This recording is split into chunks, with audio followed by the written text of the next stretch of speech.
Blog Talk Radio.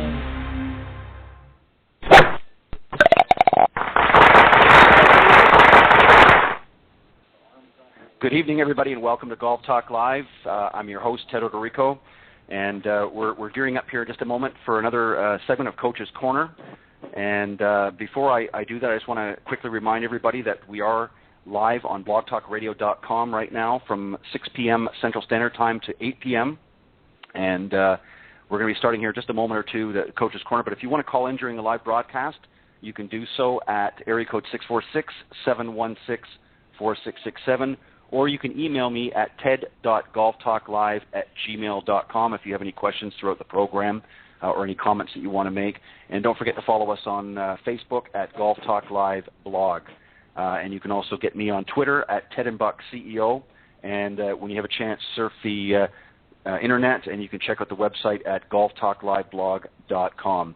As I said, we're getting ready to start another segment of Coach's Corner, and a little bit later in the broadcast, I'm going to be joined by none other than Bruce Baird. He is the founder of the Nationwide Golf Schools, and he's got some interesting things to talk about this evening. He's going to be joining me a little bit later in the broadcast. But in the meantime, let me bring up my two gentlemen this evening that are joining me on the Coach's Corner panel. First off is Mr. Lloyd Higley. He's a PGA Teaching Professional at the Chicagoland Golf Academy up in the windy north there. We'll bring him out in just a second. And following close behind him is, of course, Mr. John Dunigan, PGA Master Professional at the John Dunigan Golf Academy. Gentlemen, welcome to Golf Talk Live. Hey, thanks for having us. Not a problem. I appreciate having you guys back. Good to have you back on the panel. And just before we start, guys, into some questions, I just want to remind the listeners that are tuning in live that each Thursday night we're going to be starting the Golf Talk Live program with a segment of Coach's Corner. It's going to last roughly about an hour, and this gives you an opportunity if you want to call in. That's great. Otherwise, I've got some email questions here ready to go that some of you have been sending in over the last few months in preparation for this. And this will give you an opportunity to pick the brains of some of the best coaches and teacher pros in the golf business today. And each week I'm going to have a different panel put together, and we're going to cover a different topic. And, of course, I've got a topic picked out for this week, which I'm going to let the guys in on in just a moment here. And also to help out some of you weekend warriors during the live broadcast, you can certainly call into the number again, and I'll give you that in just a minute. Here's how the segment's going to work. Each week I'll pose some questions to the panel for discussion. We'll start the discussion and then rotate around to each of the members for some general comments, and then open the floor to any additional comments. Afterwards, we'll take some live calls if we have any, and if not, we'll go through the email questions that I've been sifting through over the last few weeks. So this is your opportunity to participate tonight in the discussion, so you can call anytime during the live broadcast from 6 p.m. to 7 p.m. Central Standard Time, or that's 7 to 8 p.m. Eastern Standard Time for you East Coasters. Number to call again is area code 646-716-4667, or you can email your questions to questions.golftalklive@gmail.com. Guys, we're going to start off this week with, I think, a pretty obvious question. I know I sent it to you out in the email, but just to refresh your memory, I wanted to talk about working through the first tee jitters. And a gentleman by the name of Bill, who's 35 years old, he didn't tell me where he was from, but here's quickly what he put together for me. He said he plays about 2 to 3 rounds a week during peak season, so I'm gathering he's probably up north in your neck of the woods there, Lloyd, but still manages to get extremely nervous on the first tee. Do you have any tips that can help me out? Lloyd, you want to start us off? Yeah, I'll start it off. Well, you know, I remember reading that Tiger says that he still gets nervous on the first tee, so it's common. It's common for most people, or just about everybody, to be a little nervous on the first tee. First off, the obvious. Get to the range before you start your round. Warm up a little bit. Get loosened up just a little bit as far as your swing goes. Then right before you're going to go to the first hole, if it's a course you've played before, you know what that first hole is like, and play that hole on the range. So say like my home course starts off with a long par 5, big wide fairway, I could hit driver off it. I would hit a driver, and I would set myself up on the range to say, okay, here's where the trees are on the right, here's where the trees are to the left, and here's my fairway. My second shot's going to be a 5-iron that's going to set me up for a 100-yard or less shot into the green. So I would play those 3 clubs and play 1 ball for my drive, 1 ball for my 5-iron, and 1 ball for my sand wedge going into the green. So I've kind of prepared myself for it. That's the one first tip that I would do. Play that first hole on the driving range. Get to the range, warm up a little bit. Sounds good. John, any thoughts that you want to add to that? I thought that was good, Lloyd. What I would suggest is, first of all, you need to make sure that you're practicing a lot of drivers. And I have a new saying. It's called drive for show, drive for dough. So make sure you're getting a lot of it. But when you're practicing, keep in mind that the reason for practice is to figure out exactly the feel or the concept or the idea or whatever kind of image it is that gives you a sense of, when I do this, the ball will go there. Now, when you are nervous, first of all, if you still know that, you can still, despite the fact that you are actually nervous as you're excited to play, you can choose to look at it as a negative, but really you're just excited to play. So you can still execute that sense that you have of, when I do this, that's what I believe we should be practicing all the time anyway. When I do this, I predict that's coming. There's a little bit more to it, though. One of the things that I have had a lot of success with folks is when they do get to the first tee, to take kind of their time, but use it kind of differently. This is kind of weird. I kind of like to have people, breathing. Breathe in, count of 4, slowly and deep. Breathe out, count of 4, hold it for another second, and do that again. And then they could even do something as crazy as, okay, I want you to now visualize, take a practice swing and visualizing the golf ball going straight out of bounds or a horrible result. Then take another review swing, okay, and then start to see it doing good stuff. Because, the second guy can play. That's a big saying in golf. So go ahead and see yourself hit one bad and then correct it. Then jump in there and try to hit the golf shot. Breathing, realize, hey, you're playing golf. You could be working like Lloyd and I. So, it's not that bad. It is just a game. And those are... Go ahead. Yeah, go ahead, Lloyd. Well, just to add to that, Fred Schumacher, who wrote the book Extraordinary Golf, who I spent a lot of time with, once said to me that made a lot of sense. He said, what if I told you that in the 18 holes of golf you're about to play, your first hole you were going to mess up. You were going to triple bogey it, double bogey it, whatever a mess up is to you. And I'd say I'd be bummed out. I'd be upset. He goes, then what if I told you the next 17 holes were going to be the best 17 holes you ever played in your life? Would you take that first hole? Well, sure. I love Fred. Yeah, I said, you're darn tootin' I would. And back to what John was saying, I remember a long time ago when those Eddie Marin's tapes came out and Dave Faraday was, pitching him and all that. And he said one of the first things that Eddie told him about as far as first tee jitters was take your golf ball and just kind of throw it up in the air real small, just little gentle tosses up in the air from one hand to another, and just let yourself relax. And if that first tee box you have to hit a driver and you've never played this course before and a driver is killing you or that's the club that kills you, why not tee off with a hybrid? Get yourself in play.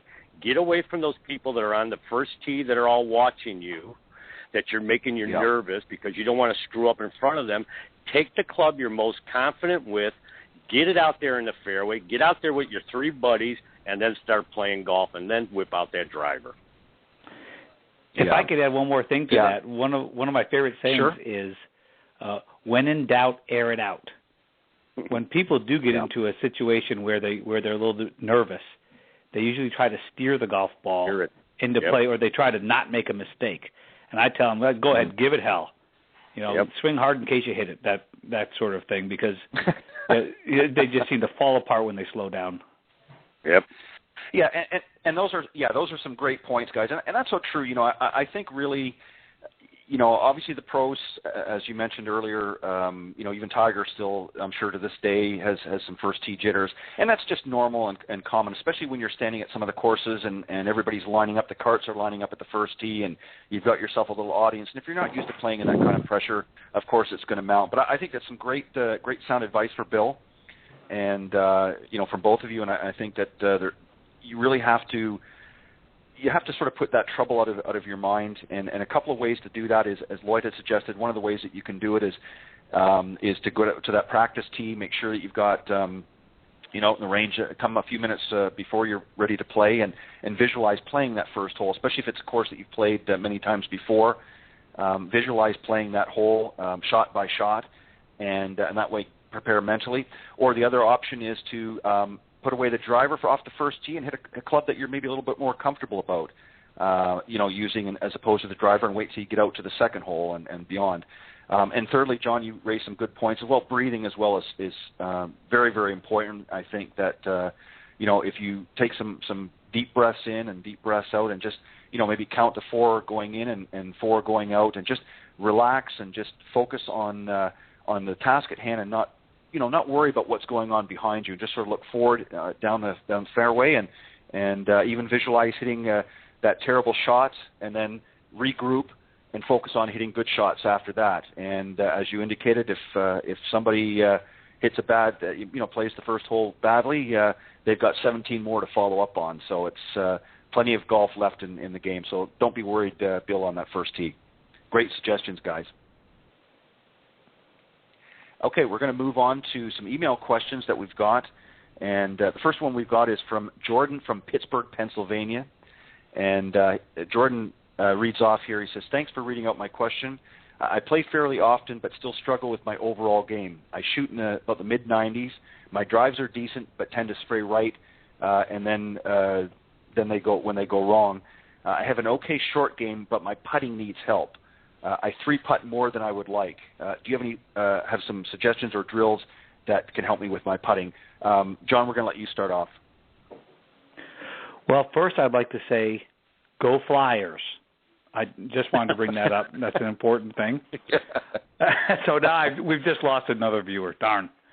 Any case, what I would, I gave this lesson to a tour player. I would go out and spend the first, give me 3 weeks of the season. The only thing you practice with putting is speed control. I don't care whether the ball goes in the hole at all. Yep. Simply try to get the ball to stop, especially from 15 feet and in, about a foot, maybe 2 feet. Give yourself an end zone between a foot and 2 feet beyond the cup. Yeah. Now, sometimes the hole's going to get in the way of the ball anyway.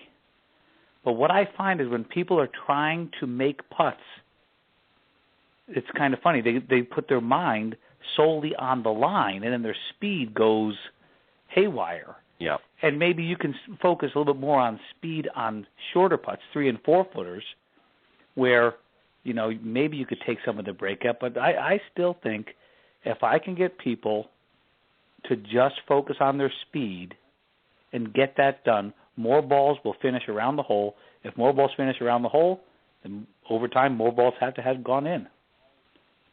Yep. Great advice. Lloyd, do you want to add to that? Yeah, that's great advice. Obviously speed control or distance control is key for putting. And a thing that I do with my students is when you're looking at, say, like what Johnny said, say you're 15 feet away from the hole. What people have a tendency of doing is they have a tendency of looking at the distance between their ball to the beginning of the hole. And so they're making a look at that way. What I like to get them to do is to look beyond the hole, to put that hole in perspective of where is that hole in relationship to 2 more feet beyond that hole. And then to set a couple of tees, like what John said, like an end zone, or a goal post beyond the hole, and then aim to get it within that 2 feet, beyond the hole. Always look beyond the hole. Don't look from the hole to your ball. A couple little drills that I like to do with them is, and I'm a big believer in one-handed putting just to get a little bit more consistent stroke, whether you're a left-handed dominant player or a right-handed dominant player. I like taking a little one-handed strokes to try to feel how much further back do I got to bring the ball, more of my hand back, and how much forward do I bring it, and what distance did I just go back and forth, and how far did that ball roll. Okay, now if I go back another 4 inches and I go forward another 4 inches, how much did that add to my length of that putt?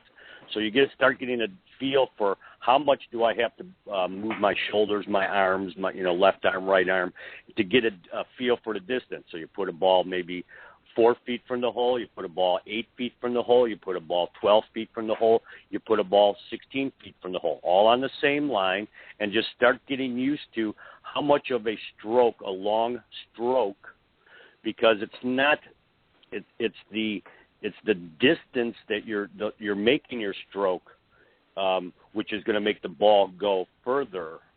So you want to just think about the length of stroke instead of how hard do I have to hit it. Because hard is nothing. I could go to John and say, John, you got to hit that ball harder. So then he hits it harder. And then I go, well, you hit that one too hard. Now you got to hit it softer. And then he hits it soft. So what is his hard versus what is my hard? Now, if I tell him to lengthen or shorten that stroke, then he has a better idea. So that's what you want to start looking at, is the length of your stroke to go certain distances and to look beyond the hole. Can I add one more thing to that, please? You certainly can. So one thing when doing putting drills like what Lloyd was just describing, I have people do the short, long, or good. So that is, from whatever distance you're putting, it's a way that I get people to wake up their sense of feel. So now we're putting that 15-footer. And before you look up, just from the feel of contact, try to guess, did it finish short of the cup? Did it finish long, 2 feet away or farther? Or did it finish in that little 2-foot end zone? And as you get better, by the way, I'd like that to be about a 1 foot or 1 foot and a half end zone. And what you'll do is the first bunch of putts that you hit, you'll go, I have no idea. Because you won't. Because you're not accustomed to having that great a sense of what you're doing. Or you'd already be a great putter, right? So what happens very quickly, in just a few minutes, people start going, oh, my gosh, I can feel it now. And that's how you develop your feel. It works wonderfully. Yep. And I'll add one little thing to that, and this is a story. I think I told this to Ted last time we talked privately. Mm-hmm. Years ago, 1999, I was at a driving range in Palm Springs with Fred Schumacher, and at that time, the guy who was had been the number one player in the world, and they were having me hit balls, and I would hit balls with my, not putts, but hit balls, and I couldn't look up to see where the ball went, and I had to tell them just by the feel of that ball on my club face and how my club face was oriented to my start line. Did that ball go left? Did that ball go right? Did that ball go straight? Did that ball go high? Did that ball go low? Did I hit it off the toe? Did I hit it off the heel? Or did I hit it off the leading edge? Beautiful. And I'll tell you one thing, it really brings your sense of feel of everything into play. That's a great point, John. Let me just add something here too. I think that, to help in putting, I think one of the things, as Jordan had mentioned here in his email, that for the most part his game is okay. He's hitting some bad drives here and there, but that can be worked out in the range, and he indicated as well as his short game is okay, which tells me obviously all of his golf game needs help. If he's hitting in the 90, he still needs some help here. But one thing, and I want to address the putting here a little bit more. How much time, if somebody is going to go, let's say, and I'm not talking about before a round of golf, I'm talking if they want to go up to range or into an academy, let's break down how much time should they be allotting to their long game, their short game, and I take putting as separate. In their putting, how much of the time of their range time should be dedicated to each area? And John, you go ahead and start that off. Well, there's a really, really good book that just came out this month. It's called Every Shot Counts, and it's a statistical analysis using the ShotLink data done by a guy named Mark Brody, who's a Columbia, genius. And, I might have said give me a third of the time on each discipline. I might have said that. If you're going to divide up your practice, give me 1/3 of. If you have an hour, give me 20 minutes long game, 20 minutes short wedging around the greens, 20 minutes putting. I might have to rethink that and have people spend a silly amount of time on driver and about 175-yard shot. Using his what he's found. Now, of course, we would tailor that to the individual golfer's strengths and weaknesses. But if I had to say what's killing people the most, they don't get the driver in play, and their approach shots are not good.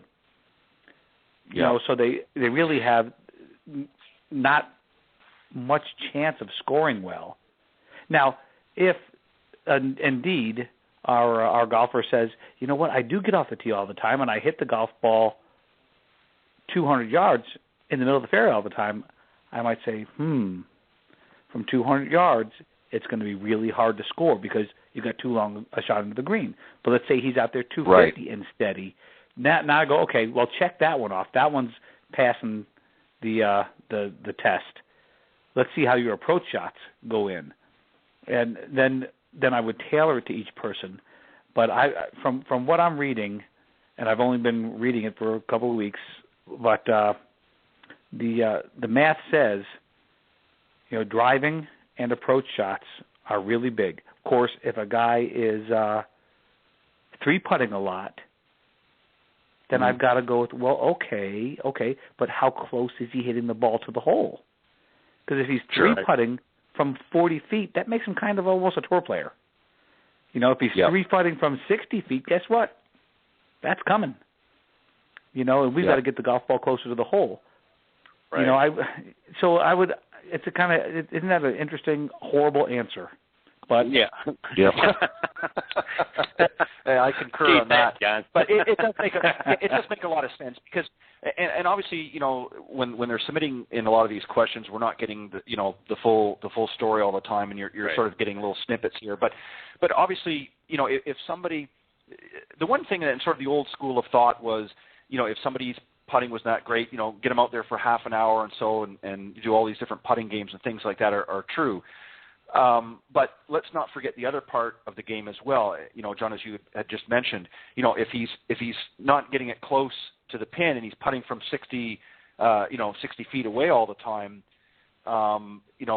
maybe he needs to work on his approach shots a little bit more and getting closer, and that might also help to reduce his three putts as well. Because if you're putting from the other side of the green all the time, whether it be back or front, of course your putting is not going to do well. And I suspect because he also started off, Jordan had indicated that he tended to spray to the right with his drive. So obviously he's not getting into the fairway all the time consistently either, which is subsequently not going to set him up for his second shot.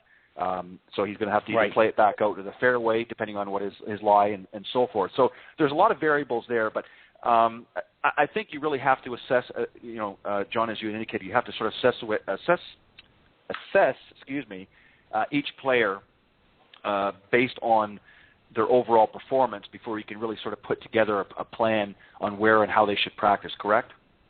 Yes. I agree. Okay. Yeah, that's the first thing I do is put them through a pretty vigorous test if I get a new student and see how they do. That usually leads us where to go. Right, and to John's point, what he was talking about with Mark Brody's book, which I haven't got yet, but I know exactly where John's going with this because us instructors talk about this all the time. That the old what our old thoughts were, a lot of stuff in golf instruction is rooted in just things that have been said for years, and all of a sudden now it's accepted as that's the truth. When we're finding out now with a lot of science, which John and I talk about a lot, and all of us talk about, and statistics from Richie Threejack and Mark Brody, is that some of the stuff that we thought about, this putt for show, drive for show, putt for dough, and all this other stuff, doesn't necessarily hold up. And it reminds me back of I remember reading this about what Hogan, when he came home one time before he really was made it big, came home to his wife and he goes, I'm just not making a lot of birdies. And she said to him, well, hit it closer to the flag, hit it closer to the hole. And it was like a revelation to Ben. And he goes, hey, you know what? If I do get it closer to the hole, I will make more birdies. So your gentleman who wrote that says, well, my short game is pretty good. Well, let's take a look at that short game, because you're telling us now that you're three putting a lot. Okay, so unless you're three putting from 6 feet, well, then you definitely got some putting problems. But you're not putting, not three putting from 6 feet. You're putting from so. It leads me to say, okay, well, if this student came to me, I'd say, okay, let's take a look at your for him, his long iron game may be 150 in or 160 in or 170 in, and say, okay, we got to work on that. Okay, now let me take a look at your chip shots. Well, your short game isn't really that good, because you haven't put a ball within 15 feet of the hole out of the 10 balls I just put here right off the side of the green. So you'll be surprised at how your approach shots and tuning up your short game, your chipping game, all of a sudden your putting is going to get a whole lot better. Well, sure. That's the truth. And that's true. And that's true. Guys, let's move on. We got another question here from Frank from Duluth, Georgia. Good old Southern boy here. He's kind of really he falls into the category we were just talking about. My game for the most part is good. I have difficulty with my approach shots to the green. I'm either long or short. Can you help me tighten up my approach shots? So that sort of leads right into that question or conversation. So how do we help somebody that has a problem with their approach shots? They're obviously driving it into the fairway a good amount of the time. He doesn't seem to be struggling or indicating he's struggling with his putting, but he's having difficulty getting it onto in good place on the green. So how do we help that golfer? And Lloyd, let's start with you. Okay, well, I mean, he's saying that he's either long or short. Number one thing that pops into my head is that, does he know the distances that he's hitting each of his irons? Okay, for one.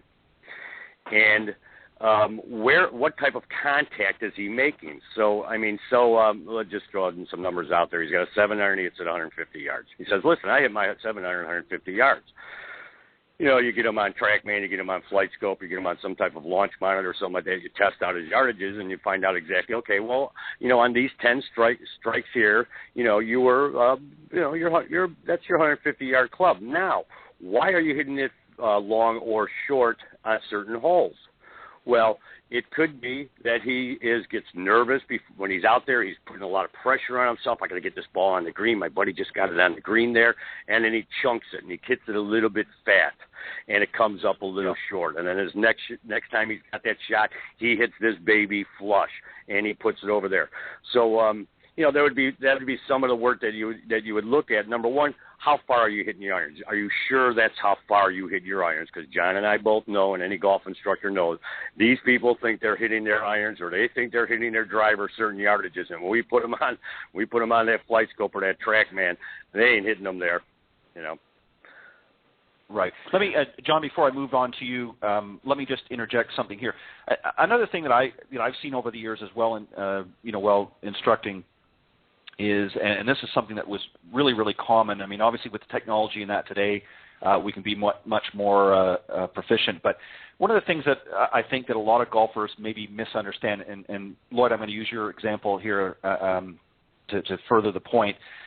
If a golfer's hitting his 7-iron 150 yards, let's say on average, and let's say that is accurate, one of the problems that a lot of golfers don't understand is their distance to the green might be 150 yards, but where to the green is that 150 yards? And a lot of times they may not need that 7-iron. It may be an 8-iron shot that they really need to be playing.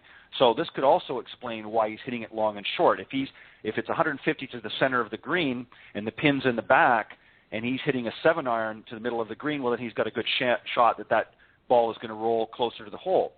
But conversely, if it's 150 yards to the center of the green and the pin's cut in the front, now he's going to overshoot the pin, right, and he's, again, going to be rolling. So this is something that people, I think, need to understand as well, is when they're putting together their yardage, where is that yardage giving it to, and make sure you understand all, to the front of the green, to the back of the green, bunkers and that sort of thing. Make sure you understand that information before you select your club. John, you go ahead. Right. So along with what Lloyd was saying, I would start out with, like my thing is the essential skills of golf. And for ball control skill, it's how solid is the strike. If I put you on the old test, how many solid strikes do you hit out of 10, for instance? So if the ball's being struck solidly, okay, good. Well, we get to check that off. Now, what type of shot are you trying to hit? And can you actually prove to me that you can hit it? So, for instance, if Lloyd comes to me and he goes, well, Dunigan, I'm trying to hit the ball dead straight because I'm that good. And I go, okay, let's try it out. And, okay, there's a target 160 yards away. Go ahead. And if he proceeds to show me that, indeed, he can hit it straight, then that's his stock shot. But if a person's trying to hit it straight and he's got three-way misses where they do go straight occasionally and right and left, now he's got no idea what's coming. So I would say solid contact, then one, predict the flight. Try to hit, instead of three-way golf, right, left, and center, get it to center and right or center and left. Right. That just halves your shot dispersion area. That's a friendly thing. Mm-hmm. Then I would consider hitting every golf ball, regardless of where the flagstick is, to the dead center of the green. Mm-hmm. Don't go at a single flagstick. Jason Day, leader in par 3 scoring average, I think it was last year. Jason Day's philosophy is, I don't care what the club is, I'm going to the center of the green. That's it. I thought that's just genius. So now there's one last third part to this, which is in the case that you have junk on one side or the other of the green. Then what I want you to have is your new only two-way golf misses, and I want you to hit the golf ball in between the flagstick and the side of your best miss. Yep. There you go. You're a better golfer today. Yeah, and to help that the person who wrote in on that stuff, there's certain things. You can play a hole and you can look at it and go, wow, that's a short 150. Or you can play a hole and go, boy, that's a long 150. What is it that makes one look shorter than another? Well, these golf course architects are diabolical people. We all know that. All right. And they set up golf courses, and there's hills and little valleys that you may not see that makes a hole look shorter to you.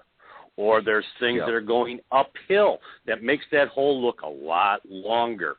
So 150 is not necessarily just 150. You've got to take into account the wind. You've got to take into account the uphill versus the downhill. What are you seeing? And again, what Johnny was saying, go for the fat of the green. And where is that 150 at? And can I hit a low shot that's going to penetrate through that wind versus maybe I'm going to hit a high shot that's going to float on that wind or ride that wind? That the 150 will be maybe an 8-iron this time, or that 150 may be a 6-iron this time. So you've got to learn to be able to take your 6-iron and hit your 150 shot with that 6-iron. Maybe take a 5-iron and say, hey, I'm going to learn how to hit a 150 shot with a 5-iron, with a 3/4 swing, with a half swing. So adjusting the length of your swing and having good solid ball contact and adjusting the flight of your ball, then you start becoming better with being able to judge your distances. Some excellent points, guys. That I think that Frank in Georgia has got some great advice to handle those approach shots, and it's so true. It's so important that people understand.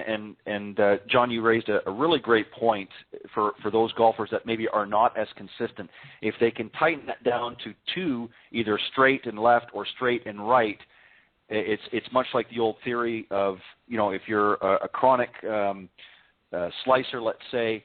You want to eliminate that part of the fairway, and you want to set up in such a way that you're going to get the optimal opportunity to put the ball in play. And it's the same thing when you're doing with your approach shots. If you can eliminate that one side or that one area, whether it be left or right, that's going to increase your chances of success as well. So that was some great advice, guys, both of you. Yep. We're going to move on to another gentleman from Huntsville, Alabama, regularly, but he's currently actually overseas. And here's this message here, and you'll understand why. I currently serve in the military, so my golf game is whenever I can fit it in between deployments. I'm currently deployed right now. Can't say where, of course. We have limited time, and he's referring to his gang over there. We have limited time, but we do on occasion have a chance to play. So obviously they're playing in conditions over there. We play in a makeshift course, which is like hard pan. What can we do to help play in these conditions? What can we offer? Thanks, and PFC Benjamin. Let's start with John. Jeepers creepers. Thank you for your service. Thank you for your service. You are first and foremost. Boy, yeah, first and foremost, and you know, I just can't speak highly enough about the men and women in our armed forces. So again, Godspeed. I hope you guys get home soon. The hard pan, huh? Perfect. Yeah, pan. He's obviously he's playing in some dry conditions, obviously, so it gives us a pretty good idea where he is, and let's see if we can help these guys over there with and get ready for when they come back home to play some real golf over here. Okay, you ready? Yeah. Here's what I want you to do. You have got possibly one of the greatest solid contact training aids in the whole world. Dirt. I want you to draw a line in the dirt. I'd like you to put your club behind that line like you were addressing a ball that was on that line, but don't do it with a ball yet. And all I want you to do is start out by taking full speed swings, normal, and trying to touch the ground on the front side of that line. Okay? And this is huge. And I want to see how consistent. So let's say you make a line that is 4 feet long. Okay? Mm-hmm. So this line is kind of perpendicular to your stance line. And I want you to take one divot and move down the line a couple inches, address another ball which is further down the line. Do it again. I want to see how close those divots are to hitting the ground in the same spot relative to that line. Now, that sounds real easy. Wait till you get out there and try that sucker. It's real hard to do. So you're going to learn how to hit the ground in the same spot consistently. So that's number one. You can't be in a better place to have to learn that. Then, once you get feeling real sexy about that, go ahead and put a golf ball on that line. I mean, Lloyd and I guarantee you, Lloyd and I do this with turf grass market paint all the time on the driving range. So this is huge. Now, one thing that you should also note is you always hit the golf ball first anyway. So hard pan isn't really that big a deal. The ball's already gone by the time the club hits the ground. But, in our case, as all three of us golf teachers, people do not consistently hit the ball than the turf or the dirt. No. So that you're in a perfect opportunity to really master that essential skill of golf. Right. Yeah. Yeah. Perfect. And go ahead. Go ahead. I was just going to. Yeah. And to add what John's saying, what he's talking about, getting your low point and hitting the ball first, and then hitting the ground. What amateurs and high handicappers are afraid of, or what they're used to, is they're used to a ball that's fluffed up on a maybe a public course where the fairways aren't real tight, like PGA Tour fairways. And even a lot of amateurs don't mind a ball that's in the rough as long as it's sitting up and it looks like it's teed up for them. They love that. They love that. So, that's, whoa, baby, all right, But the bottom line is, John, what John said is you guys have an opportunity there. You may want to move the ball a little bit back in your stance a tad. You may want to set up with your hands a little bit forward at address. I'm not talking major forward. I'm talking a little bit forward at address. And then you want to, as you're going through your swing and you're doing the drill that John told you, you'd like to make sure that your pressure is going towards your forward left leg if you're a righty, your left leg that you've got your pressure going forward, or for amateurs, your weight going forward. You're not swinging off of your back foot there, and you're not trying to lift the ball up in the air and flipping your fingers or flipping your wrist at the ball. Like what John said, if you guys could get good at hitting the ball there, I mean, that's Lee Trevino. You know, those boys from Texas, man, they're hitting the ball off a hard pan. A lot of those public courses down there, man, they don't have a lot of grass down there. Those Muni courses, and I mean, that's what Lee Trevino was doing. Boy, he was smacking that ball off a hard pan. If you guys can get good at that over there, when you come back home, you're going to be taking a lot of money from your buddies. Yep. Let me just inject a couple of things, and then I'm going to move on because there's another aspect of this question I want to ask you guys.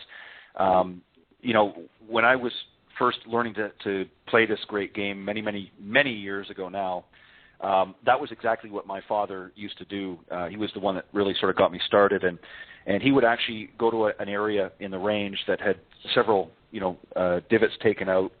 And, of course, over the course of the day, the sun would bake out some of those divots. And he would actually put the ball, he would find an area, a little square or something where there 2 or 3 divots side by each.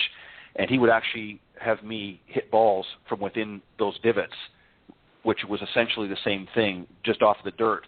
And I didn't get those nice, lush, fluffy lies to start. And he would do that for that very reason, was he wanted to see. And he would sometimes, depending on how big it was, he would etch a little line in there, and he would do that very drill that, John, you were talking about at the beginning. Yep. And that's how he taught me to make good, solid contact on the ball, was to play from the dirt and not from the lush grass. So that was a great point that you made. Now, I want to change it slightly here because I think there's another aspect, even though he doesn't actually, Benjamin doesn't mention this in the email, but because they're playing in the conditions that they are, obviously they want to make great contact, but because they don't have that lush grass to stop their shots on, they're probably getting a little extra roll and bounce and whatnot like that. How do they adjust while they're over there? Obviously, when they come back, it's a different kettle of fish, but when they're over there, how can they adjust to make it a little bit easier for them? Well, I mean, obviously, what you're saying is that they're going to get a lot of roll and bounce, and that's part of the game. Bad bounces, good bounces, whatever. So, back to what we were talking about with that gentleman with the 150 yards. Well, for them, 150 yards to the center of the green may not be where you want to hit this ball. You may want to hit this ball 135 yards because you're going to get a lot of bounce and you're going to get a lot of roll. That type of stuff is really hard to give somebody advice on until you really see what they're experiencing. But again, the opportunity that they have there to play under conditions that most people don't find is something that they should look at as a plus and not necessarily as a minus. You're going to have to learn how to play the game for the conditions you have. And if it means a lot of bump and runs instead of high floating shots, then it's bump and runs, chip shots like that, pitch shots like that, playing the little bounces. Now, you're going to get a bad bouncer. It's going to hit off a rock, and it's going to kick to the right or kick to the left, and that's part of the game. Very true. Good point to wrap that up. Once again, Benjamin, we want to thank, from all of us here on Golf Talk Live, and particularly Coach's Corner, we want to thank you again for you and your other comrades over there. Thank you very much for your service for this great nation, and we appreciate it. We Godspeed, as John had said, that you get back safe and sound, and we hope that these tips have helped you and your friends over there in your golf game. We hope that helps, and we hope that you come back to play much more golf here back in the U.S. Thank you very much for Benjamin for submitting that, and as John said, Godspeed to get home. And let's move on to Rick from San Diego, California. And Rick's question starts off, my short game can use some help. I don't seem to make very crisp contact with my irons. Do you have any drills that can help me be more consistent? So it kind of falls in a little bit similar to what the other ones that we've talked about. But let's see if we can approach this a little bit differently. Lloyd, I'm going to start you off on this one. Let's help Rick out in San Diego be a little bit better iron player. What are some things that he can do to do that? Well, I'm assuming he's talking about his short game being something like 100 yards and in. One of my favorite drills is basically what John just was talking about. Is I like to stick if I'm on a grass range, I'll stick a tee 2 inches in front of the ball or 3 inches in front of the ball, and have that person hit a ball, but their focus is on hitting that tee, and the ball is just going to get in the way. They'll make a little bit more solid contact. As far as little short game tips and that, the biggest thing that I think that I see and with a lot of amateurs is when they do the little, say, 40-yard little pitch shot or maybe a little bit less of a chip shot, is they'll on their takeaway, they bring the club way too far back behind them, and then they kind of run their arms at it, and they leave no body. They don't use any body. I try to get my students, when they're doing like a little 20, 30-yard shot, is to basically, and again, it's not for everybody, but for most people, take the club kind of straight back, let that club come in just a little bit, but have that face looking at the ball the whole time you're bringing it back. Don't let that face turn away from the ball looking up. So as you're going back, you have that face looking at the ball, and then allow the body, and keeping your knees soft and keeping your arms soft through impact. Especially with little baby chip shots that are maybe 5, 10, 15-yard shots. I think that people get too armsy and don't allow the body to help them move that club. And I remember I did a thing with Dave Wetzlick once. We were doing some little short pitches and all that stuff. And it basically is keep those knees with the short little chips, little pitch shots, keep those knees soft and keep those arms soft going through, like Seve used to do with, putting that sword back into the sheath. Put it just in there. Let that come through. Keep your chest in your setup a little bit more in front of the ball, pointed in front of the ball. Maybe the buttons on your shirt, instead of having them at the ball, start off with them pointed maybe 45 degrees in front of the ball. Just take that club straight back, straight through. Little pitch shots, little chip shots like that. And as far as solid contact, that drill that Johnny was talking about is a great drill for solid contact. Perfect. John, you want to add to that?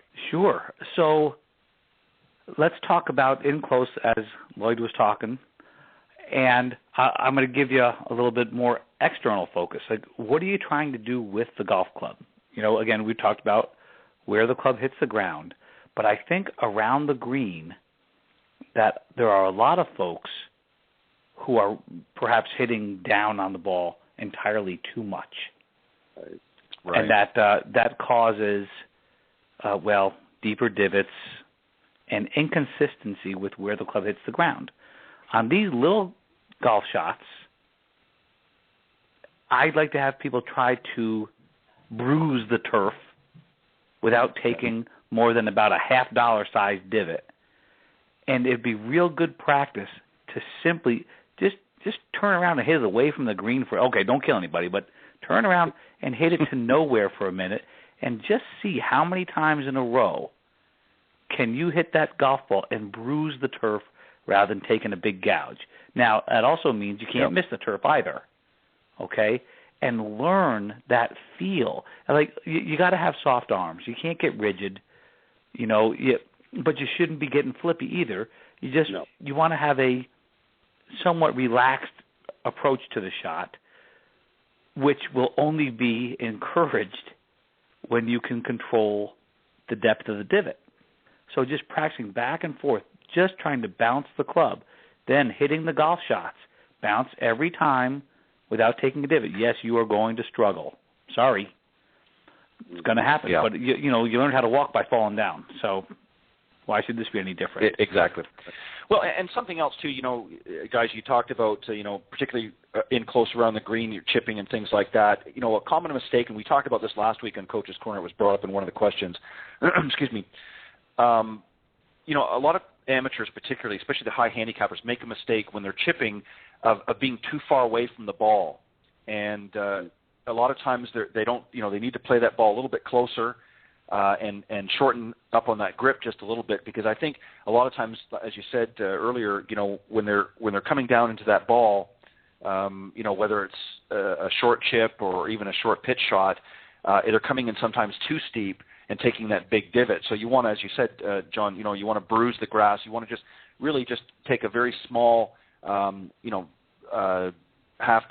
size divot and not be moving heaven and earth in order to make contact with that ball, because it's not necessary, especially on the shorter shots, to have to do that. And I think that's a common mistake with a lot of, especially the high handicappers, is that ball is too far away sometimes, and of course they've got a full-length grip, on their club, and they're not really able to make consistent shots. And also, too, especially on the chip shots, you want to be, favoring a little bit more on your left side, your left foot, and you want to have that club shaft leaning forward just a little bit as well to make sure that you are making your downward contact and you're not hitting in behind the ball. So some great tips. Anything else, guys, that you want to add on for Rick out in San Diego to help him with a short game? Yeah, I'll add just a couple more things. First off, where all going to land and how is it going to roll to the hole. So in little chip shots or even little pitch shots, we have really two targets. Where am I going to land this ball? And then how's it going to get to the targets from that point, the hole, meaning that I'm now reading it as a putt. So I'm going to land it here, and then I'm going to watch this thing roll as I would read it as a putt. So you're not trying to, so you've got your two targets there. And then you've got your 4 different wedges if you're smart. You've got your wedges, and you've got your 8-iron, you've got your 9-iron, you've got your pitching wedge, and put some balls there and say, I'm going to go to this one spot here, and I'm going to hit 5 balls there.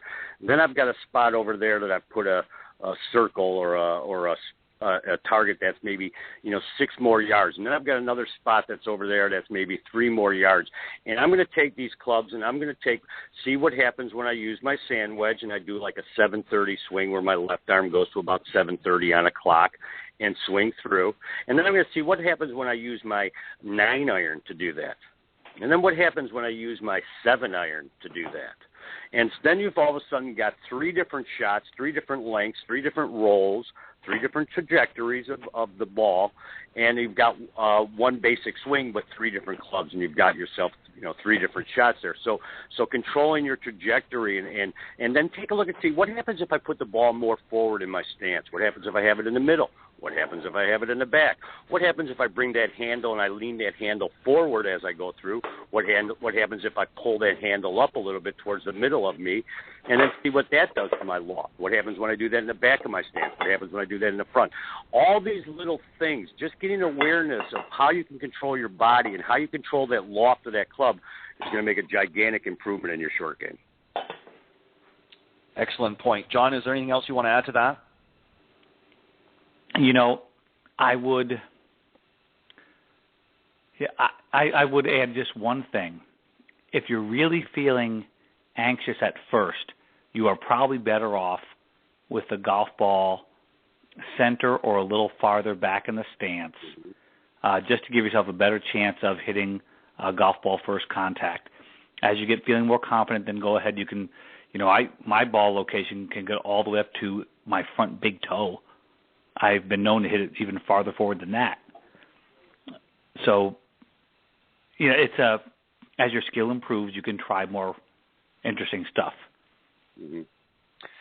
Yeah, Lloyd, you raised a great point, really, and this goes back really for all of our participants tonight that have sent us in some questions. You really need to, when you're at the range, separate from your play, you need to work on a lot of these different things. You need to experiment a little bit and see what happens, as you said, moving the ball up, moving it back, playing the club a little more, maybe upright or moving it a little bit, the handle a little bit forward. And you need to experiment with these different shots, and you need to, use different clubs and do that. And a lot of times I think a lot of these common errors that we hear about in the business all the time could be eliminated if I think the number one thing is people need to listen.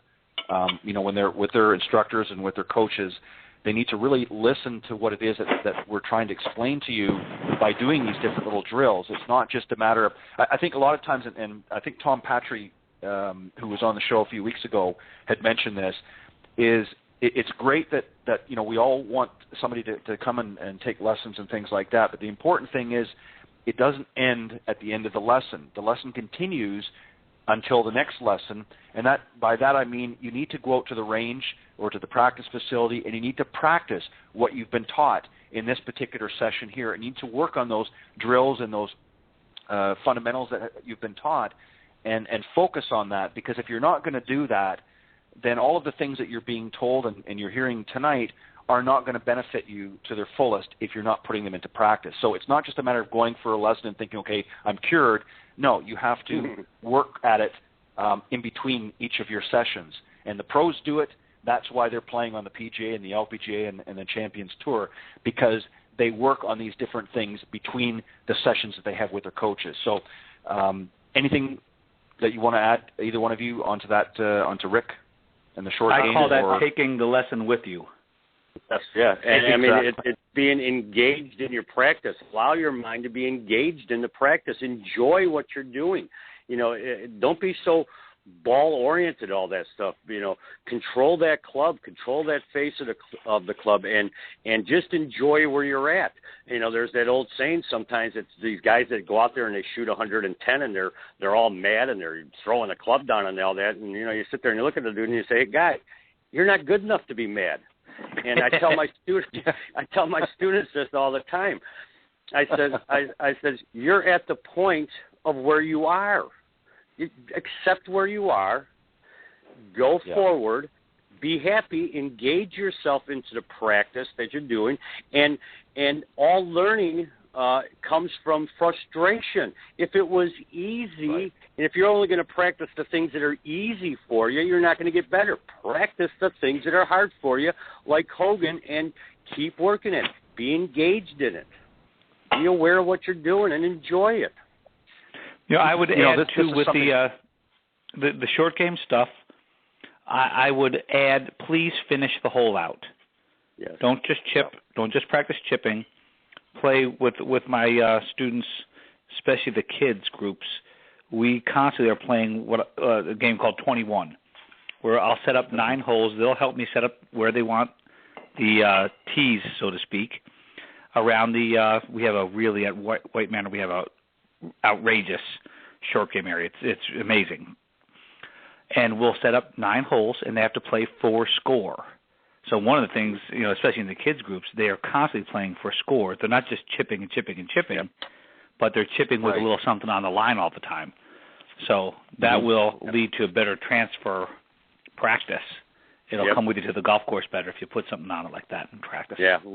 We call it with my high school teams. We call it the up and down game, where we got 9 holes around our practice area, and we say, okay, I'll start it off, and I'll put a ball over into the rough over there, and I said, okay, we're going to go from that spot to that hole there. Here's your scorecard. I divide them up into teams, and they keep track of how many scores. Now you're playing 9 holes. We want to get this up and down. You know, obviously in 2 it would be the greatest thing. So 18 is the great score. You know, anything under 18, you know, I'm hanging around with you, and we're going on tour later on. Yeah, you know, in our case, we're playing 21, so that's, you know, so that's the score to beat. That means they've gotten up and down 6 out of 9 times. 21 is hard. I don't think I've ever even gotten an 18 yet. But you know, but then the guy who wins that hole, he picks the next spot, and he picks where we're shipping from or pitching from and what hole we're going to. And then we do that. And every day that they do that in my 2-week summer camps, when I do that with these kids, you know, I'll take a look at your scorecard on the first day, and now let's do it the last week. And we always end every session. We do our driving and, you know, our range sessions. Then we end it with that 9-hole thing. And then the last day, you take a look at their scorecards, and you see gigantic improvements in 2 weeks. Well, sure. And you know, just to add to that, you know, and really what I was saying is, and I think everybody that's in the business understands this, in the teaching end of it particularly, is if you're not going to put these things into practice, you're never going to see improvement. And those are some great things to do in your camps and in your teaching philosophy. Is you've got to make it interesting, number one, but you've got to make it a challenging. If there's no challenge, one of the things, if I was to have a criticism in today's you know, thought process with the average golfer, is they're looking for this, you know, just much like they used to for the get-rich-quick scheme. They're looking for the quick fix for their golf game, and it doesn't exist. You're never going to have a quick fix. and unless they come out with technology and we all become bionic and are able to do things perfect. But the average person out there needs to understand that if they're not going to utilize their time more efficiently, and if you're going to go through the trouble of taking lessons, then you need to follow it up and get out there and work on some of those things, because otherwise it's never going to change. And that's what I think a lot of the problem is. They want to cram everything in, and you know, they're looking for a quick fix, and it's just not going to happen that way. Lloyd, as you mentioned earlier on there, is they've got to get out and work at it. And the best way to do that is to make it fun, but at the same time make it challenging. Give yourself, you know, set yourself up with some challenges and try to overcome that, because then when you do, you're going to feel that much more reward when you overcome some of those challenges. And when they become too easy, then you make them a little bit more difficult and keep pushing yourself a little bit more. And that, I guarantee you, that's how the pros do it, is they push themselves and they challenge themselves. They're not out there just, you know, with their coach or their swing gurus and getting a pointer or you know, a tip here and there and then saying, okay, well, I'm going to go out and play in the Masters next week and expect they're going to win. No, they're going to go out there and they're going to work on those things that they have to work on. And that's how they get to the level that they are. So great points, guys. We're going to follow up with one final question here, and this is a little bit different. It's not a technical question as far as how to play the game, but Lonnie from Dallas, Texas. Hey, Ted. Wrote in and he said, good evening. Yes? Can I interrupt you real quick about that? Because you brought up a very important point is the challenge. So it's called the skills/challenge balance. When you set a goal for, say, the 21 game where you're going to do the up and downs, okay? Right. And your normal score is 4 from each of these spots, and you put your goal as 21, you're in for a world of hurt. And the challenge is too far out of your reach, and that's going to lead to too much frustration. But let's say that you're a guy whose average score is 3 from all these spots around the green. And we so, okay, here's what you've got to do. You've got to come up and make 2 of these up and downs. Okay, so that would be 20. You have to shoot 25 this time, or you have to do it again, or you owe me $1, something like that. Right. So if you can just manage the skills challenge balance real well. I mean, I've had PGA Tour players say, the thing is, I can't believe how you can keep me engaged this fully for 3 straight hours. Well, it's because I'm managing that balance the entire time. Right. Exactly. That's really what it is learning to manage their time and learning to challenge themselves. And this is the thing is, you know, today's golfer, and we understand this in the business that, you know, time restrictions are very tough right now with a lot of people. That some people are out there with 2 jobs. It's very difficult to squeeze that time in. But I promise you, if you somehow micromanage that time and allow yourself some additional time, not only to take the lessons, but to allow you some additional time to get out and work on some of these things and challenge yourself, as we've discussed, I promise, all of us will promise you that you will improve vastly with your golf game. Great point, John, to end that segment. Let me just go into this last question. As I said, it's Lonnie from Dallas, Texas, and we're not going to help with his golf game. Instead, we're going to help with his equipment. And he starts off by saying, good evening. I'm wondering what the best way to go about getting some new clubs. I've been playing with the same clubs for many years, but feel it's time to upgrade. With all the options out there, I'm not sure what to look for or where to start. I'm currently a 20-plus handicap, if that helps. Do you have any recommendations for purchasing a new set of clubs? So let's look at this from a little more simplistic standpoint. Obviously, we want him to be fitted properly. We want him to consult with somebody that you know, if he's taking lessons and things like that with his PGA professional to help guide him. But more importantly, there's some things that he's going to need to do first before he makes that change. So who wants to start it off? Well, without knowing his age and where he's, and the reason I'm saying about the age is for a couple things. If he's a 20 handicap, but going for lessons and is determined to bring his handicap down, and he's 20 years old, 22 years old, 23 years old, a young man, a young woman, then I might direct them in a different way than I would, say, somebody who's a 65, older gentleman, older woman. who only plays once a week, goes out with his buddies and plays that stuff, well, then I'm pointing him in a different direction. Obviously with the help of a club fitter or somebody to fit him, maybe he's going to be looking at more of, graphite shafts and a lot of hybrids in his bag. I hate to use game improvement because I'm not a big believer in what these, club makers or right. club designers and all that are telling us and all that. But, little things like that. So obviously the most important thing is find somebody that you really, really know who knows his stuff, whether it's your instructor or whether it's a club fitter in your area. I don't know who's down in where he's at. The last resort is one of the big box stores. Yeah, one of the big box stores. That would be your last resort of going somewhere. I would do some research, send me an email. I'll look around. I'll talk to a couple guys. Me and Johnny know a couple guys that are on our golf forum groups that are big time golf club makers, club forum people. Tom Wishin, Wishin Golf is a great resource to go to. They can help you out with a lot of stuff over there. But, find somebody that you can trust to help you with picking out and getting you sized right, getting everything correct right as far as shafts and, the heads of the club. Right. John, I'm going to flip this around a little bit and make it a little bit different for you to answer so that we're not sort of duplicating what Lloyd just said. What are some things that Lonnie is the gentleman from Dallas, Texas, what are some things that he should not do when he's going to purchase a new set of it? What are some things that he needs to guard against making mistakes? Okay. Thanks, Ted. Yeah, I'm glad you got that one, Johnny. All righty then. Don't go buy the damn things off the rack, Lonnie, for goodness sakes. So please don't do that. Next would be, there are now two different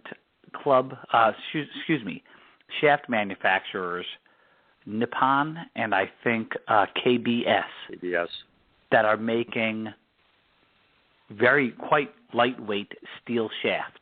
Mm-hmm. So if you're in that range where you need lighter shafts, I would really encourage you to stay away from graphite.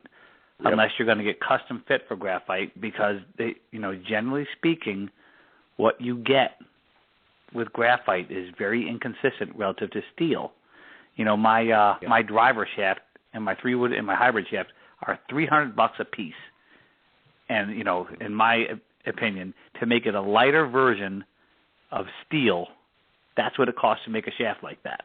Yep. So, I'm not a real fan of a lot of these graphite shafts coming from major manufacturers. So I'd watch that. I would really pay attention to grip size, okay? And I would not, what if you went out there and you got fit for clubs and those babies fit you beautifully? You weren't hitting the ball well, okay? So the guy who was fitting you did what we call a static fit, where you measured your arm length and all that good stuff, and that's what you need. Okay, check your swing speed and the way your shaft bends and all that good stuff, but you're hitting it like crap. Don't buy them. Go do it again. Do it again another pay. I know you got to pay for it, but do it again, because if that happens and when those babies come in, and if you don't hit them good right away, you're going to feel really bad.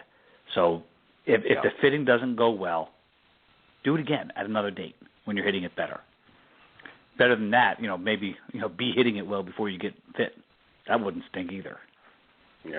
Yeah, exactly. And those are some great points. And the reason why I wanted to sort of throw that question in, it's a little bit different than the other questions, is I think a big mistake.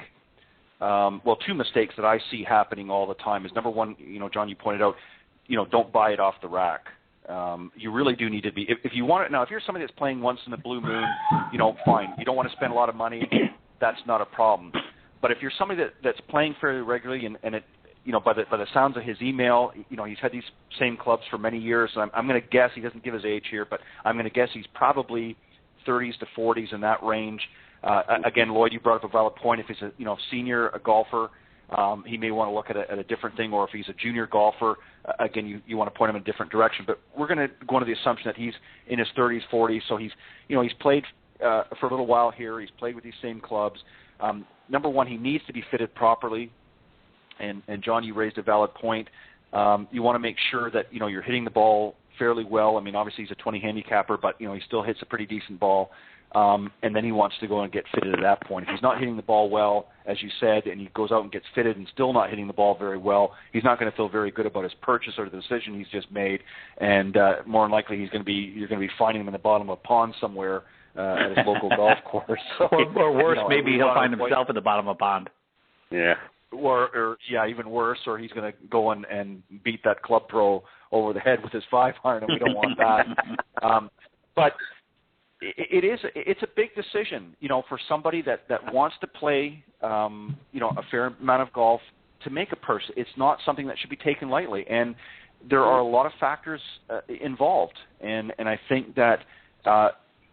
Consumers are certainly much more savvy, and certainly do your research ahead of time. Don't be one of these know-it-alls that come in and says, well, I've been reading on this and on this link over here and on that website, and they're telling me, this I need this flex and that flex. No, that's what the professional's there for. Let them guide you.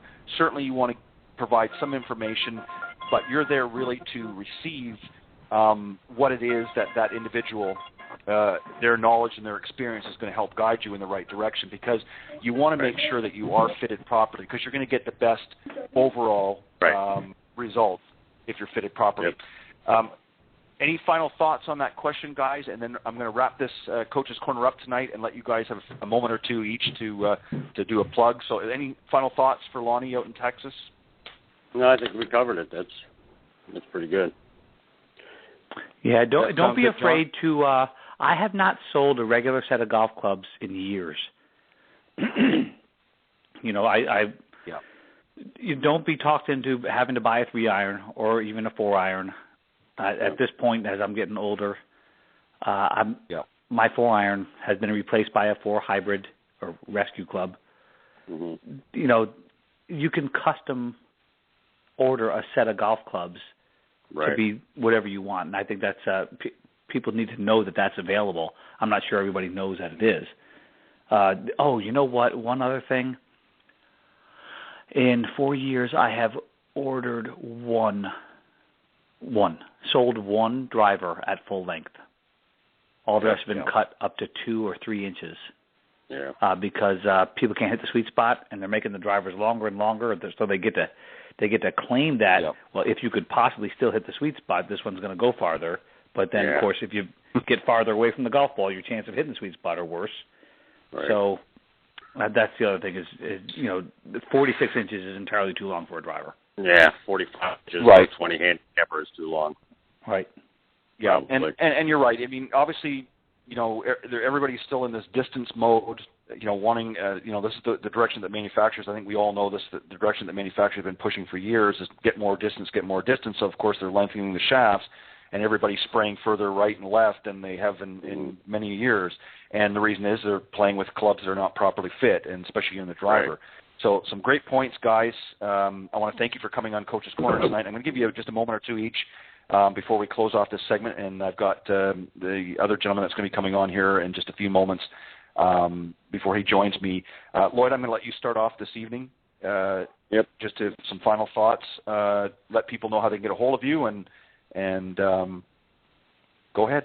Well, the final thoughts are just enjoy the journey. Enjoy the journey in your practice and be engaged in your practice, and don't get so upset about if you're not doing it the first day. It's supposed to be hard. So that's my final thoughts on that. As far as getting a hold of me, I'm in Florida right now until I'll be back in Chicago April 10th. Chicagoland Golf Academy.com is a place if you want to book a lesson. My website is down for a redesign, but that will be up shortly. But until then, you can also email me at Lloyd, Lloyd, Higley, Higley, at gmail.com. If you have any questions on some of the stuff we talked about, I'll be glad to help you out. Send me an email, and I'll be glad to help you with that. Appreciate it. John, final thoughts, and how can the folks get a hold of you if they want? Okay. Well, keep practicing, folks. You'll have more fun. When you're doing practice, always start with what do you want the club to do to the ball better. Don't start with what you want to do with your body better. Okay? Start with what's really acting, and you'll be surprised to see that your body starts to move better when you focus on what you want to do with the club. Excuse me. Let's see. My website is johndunigan.com, or you can do Dunigan is Dunigan. John Dunigan Golf works also. I have, if you go to my website, I have got a couple of, I've got a blog. I've also got down the home page a little ways. You can, they're free downloads. Just click on it. You don't have to even, because I'm a real slacker. You don't really have to even sign up for the website or anything. You just download the darn things. They are Get to Know Golf, which is understanding the cause and effect of ball flight with a couple of drills to help with the essential skills. And then I have a ball flight test and a ball flight answer key. And I'm trying to get people to really understand why the ball goes where it goes. I also have books and DVDs. The DVDs, it's actually working now, believe it or not. You can actually download them right from my website. And the books, that stuff is sold all over the world. So, there's a lot of information on there that you can, I'm certain, use well. And I've got 30 drills and other stuff on YouTube. Good. Very good. Gentlemen, I want to thank you for participating in Coach's Corner tonight. I hope you guys enjoyed help the listeners out there, and I know that they've got some good advice from both of you, and I look forward to having you guys come back on the program again anytime. And I know that, Lloyd, I think you're on for a few more segments of Coach's Corner throughout the year, so I appreciate that. And John, take a look at the schedule, and if you can come back on and help some of these guys out, I certainly appreciate your input as well. And as I said, you guys are welcome to come on anytime if you've got something that you want to share with the listeners, and maybe a new book or CD that's coming out, or just some golf talk in general. You're welcome to come back anytime. I appreciate it, guys. Yep. Thank you. It was Thanks, a pleasure. Ted. Hey, Johnny, nice talking to you again, buddy. I'll talk to you later. All right, Lloyd. Hopefully we'll see each other soon. Take care. Yeah, we will. Bye. All right. Good night, guys. Thanks. Good night. Okay, just to quick wrap up here on the Coach's Corner segment. Of course, my special guest panelist tonight was Lloyd Higley, PGA Teaching Professional at the Chicagoland Golf Academy. And his website is www.chicagolandgolfacademy.com. And, of course, PGA Master Teaching Professional John Dunigan was also here from the John Dunigan Golf Academy. And you can reach him, as he said, on johndunigan.com or johndunigangolf.com. Thanks, guys, for helping out. My next guest, I'm going to bring him out here. We're just running a minute or two behind. My next guest is the founder of really two golf schools, the Nationwide Golf Schools and the newly National Golf School for Women, Mr. Bruce Baird. And I'm going to bring him out here, and we're going to talk a little golf as we do here on Golf Talk Live. Good evening, Bruce. Welcome to Golf Talk Live. Sorry to keep you waiting. Yes, not at all. Am I on there with you, Ted? You're on. You're certainly live on Golf Talk Live. Welcome to the program. I've already introduced you, and I'm glad to have you on. Appreciate the opportunity. That's my pleasure. Bruce, I just very briefly did an introduction. We just wrapped up the other segment here, and it indicated to the listeners here that you founded really two golf schools, the Nationwide Golf School and, of course, the newly launched National Golf School for Women. Tell us a little bit about, before we get into those, a little bit about your background and how you came to start two golf schools. Well, I've been playing golf for almost 60 years, so that's a little bit about the history. That and really, yeah, right. That I don't remember Ted Varden, but close. But and I've never been a professional player. I've been a good amateur, as I say, as long as I didn't get more than 200 miles from home. I've always been a student of the game, and I've self-taught. And like a lot of club players, I gave tips to lesser players along the line, as if I knew something. But in my 40s, my business was such that I could really devote a lot of time to golf, both playing and, of all things, practicing. And so I did that, 300 to 400 strokes a day was the regimen, and that was fun, and I could still run my business. The weapon of choice is something that only old-timers remember, an R90 52-degree pitching wedge. And I only bring that up because I'm pleased to say without knowing it, without realizing it, and without hearing it, I really dug my swing out of the dirt. Hogan really would have been pleased. Well, without my knowing it, this golfing episode, which took place over a couple of years, planted the seeds for the establishment of my current golf schools. That I have a name for it now. It's called Baird's Way. And the secret, in quotation marks, I pretend it's a secret, is that the golf swing is best learned from the green out, not the tee in. And most golf is taught today, however, and all you got to do is look at the driving range. It's taught from the tee back to the green. That's I might point out that this secret is not new. A fellow by the name of Ted Varden, over 100 years ago, recommended that as a way to learn the swing. Bobby Clampett, a student of Ben Doyle up in Carmel, California, has come to the realization at the end of his career, or really his effective career, that he really should have focused more on the short swing. This is not the same as the short game. So I brought this concept to the golf school, and this was 20 years ago. And it was definitely not in golf schools, it's still not used very much. The full swing is what the accent is on. And more appropriately, the players, they want to hit drivers. Well, you can't hit a good driver if you can't hit a good 9-iron. That's almost it's a given in golf. So I started the first school with this in mind at 1995 at Pebble Beach, and and now we've expanded the nationwide golf schools to include 6 locations. So we have 3 in California, 1 in Nevada, 1 in Palm Springs, actually, that's part of California, and Nevada, and we also have 1 in Myrtle Beach. So that was the original school. And from that, I've segued into basically a new program with older students, and this has to do with the nationwide, the National Golf School for Women.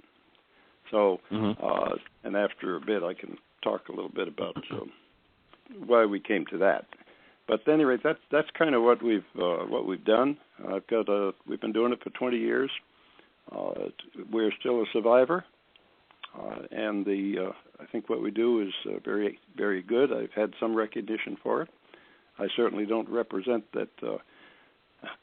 As a teacher, I don't represent I know everything, and as a good teacher, I represent that I probably have a long way to learn, even after over 50 years in the game. So, not 50 years of teaching, obviously.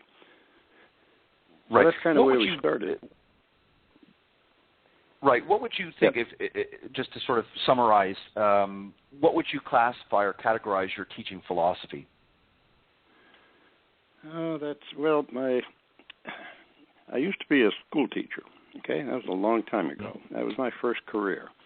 And one thing I discovered when I walked into the classroom the first time, that every one of those people sitting in front of me was different. Some were smarter, some were big, some were heavier, some were not so smart, some were girls, some were boys. And I was 22 years old when I walked into that classroom. And I thought everybody in the world was like me. You stand one day in a classroom and you realize that nobody is like you. They're all different.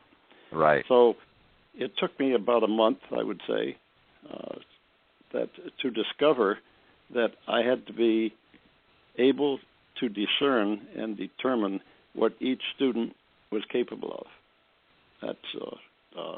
And of course you had, and those were in the old days, when you didn't have a lot of testing to determine exactly what kind of level they're at. So every person is different.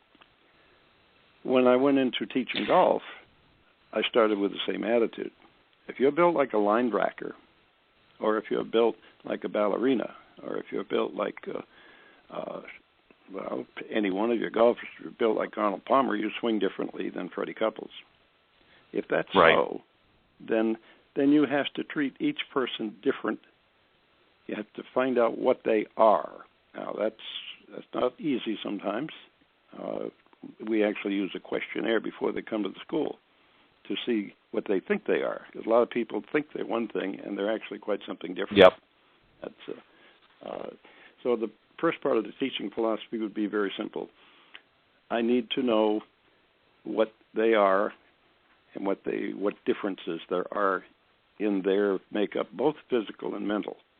And then the second thing, and I believe this is terribly important because it isn't characteristic of most teaching, I believe in teaching to their strength first, their weaknesses second.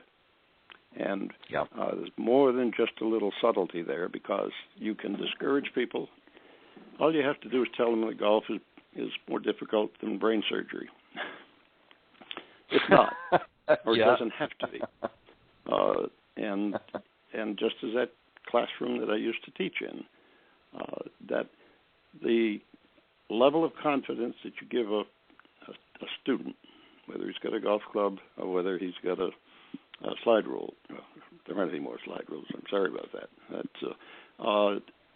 You've got to teach to their strength in order to give them some confidence in order to move into their weaknesses. I do believe that an awful lot of teaching, both in golf and probably every place else out there, dwells on the negative first and the positive second. I believe that is destructive.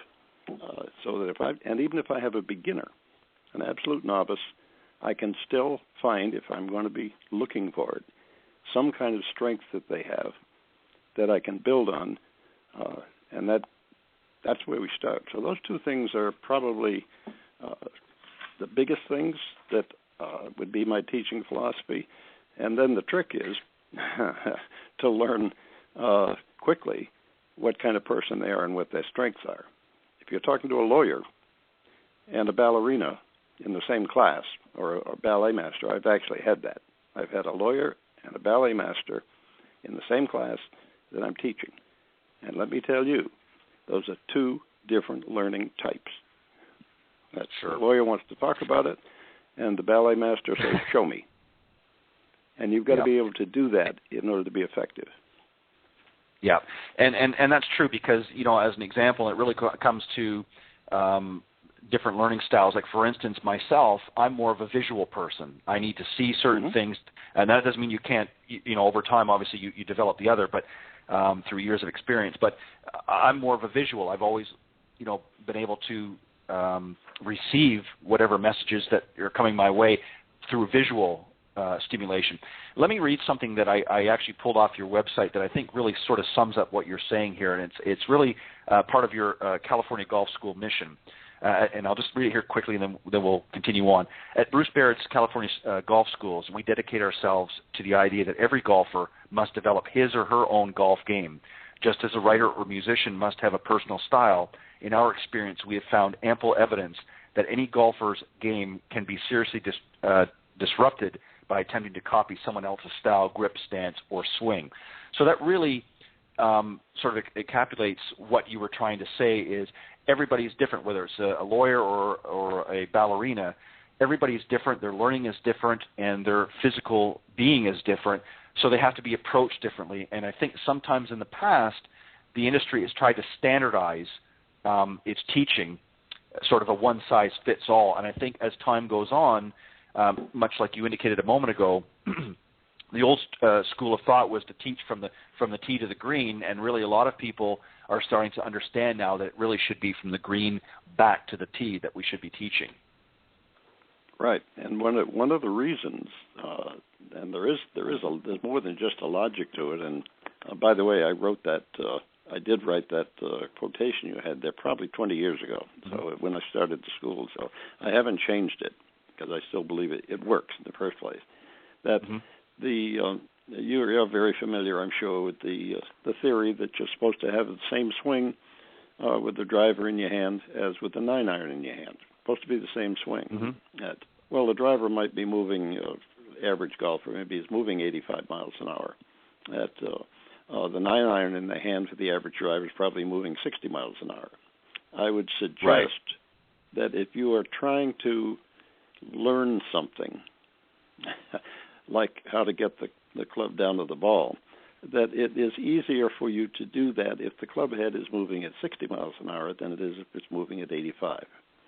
And if that's true, then you can develop your confidence faster, because I can take anybody with reasonable kind of physical activity, put them 10 feet off the green, 10 feet, and I can show them something about a fundamental of golf, if nothing more than grip tension, which when you hit a driver, as you well know, you start hitting drivers, the tension builds because the club is moving faster, the muscles are moving faster, and you talk faster and you hit faster.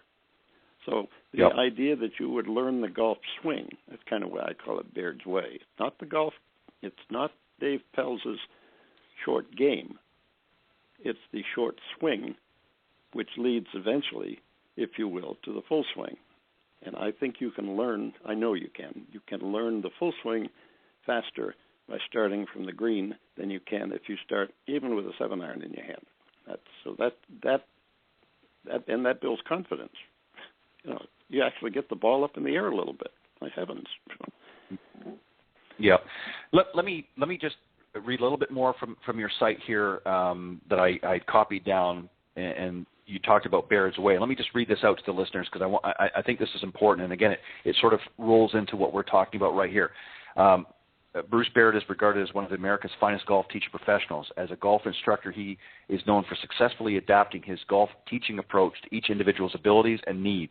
He and his team of professional golf teaching coaches help people find their natural golf swing using a unique golf instruction short swing teaching technique Bruce developed over 17 years ago. Bruce believes that each of us has a unique combination of body type, rhythm, and coordination that produces the natural tendencies we use when swinging a golf club. Most golf teaching professionals teach fundamentals, which are important, but Bruce believes these golfing fundamentals must be adapted to fit the natural tendencies present in each individual student. This approach forms the basis of the nationwide golf instruction method, an approach that makes our golf teaching professionals the most successful choice for any golfer. And the reason I wanted to read that is within the body of that text really sums up what you've been talking about here, and that is really it's great to teach the fundamentals, but everybody, because they are different, people have to find what might work for me may not work for you, and vice versa. And I think that as an instructor, we have to be conscious of that. And I think a lot of them are, but I think there are still, as you said, some out there that are not, sort of trying to one size fits all, and that's not going to work, especially with today's golfer. You want to continue on with your right? And the other reason, and I've had to, I basically I brought up a number of young golfers to teach with me, but primarily because I'm older and my marketplace is older people. I've had to be careful about the instructors I hire, and a lot of them are a lot smarter than I am. I mean, there's plenty of.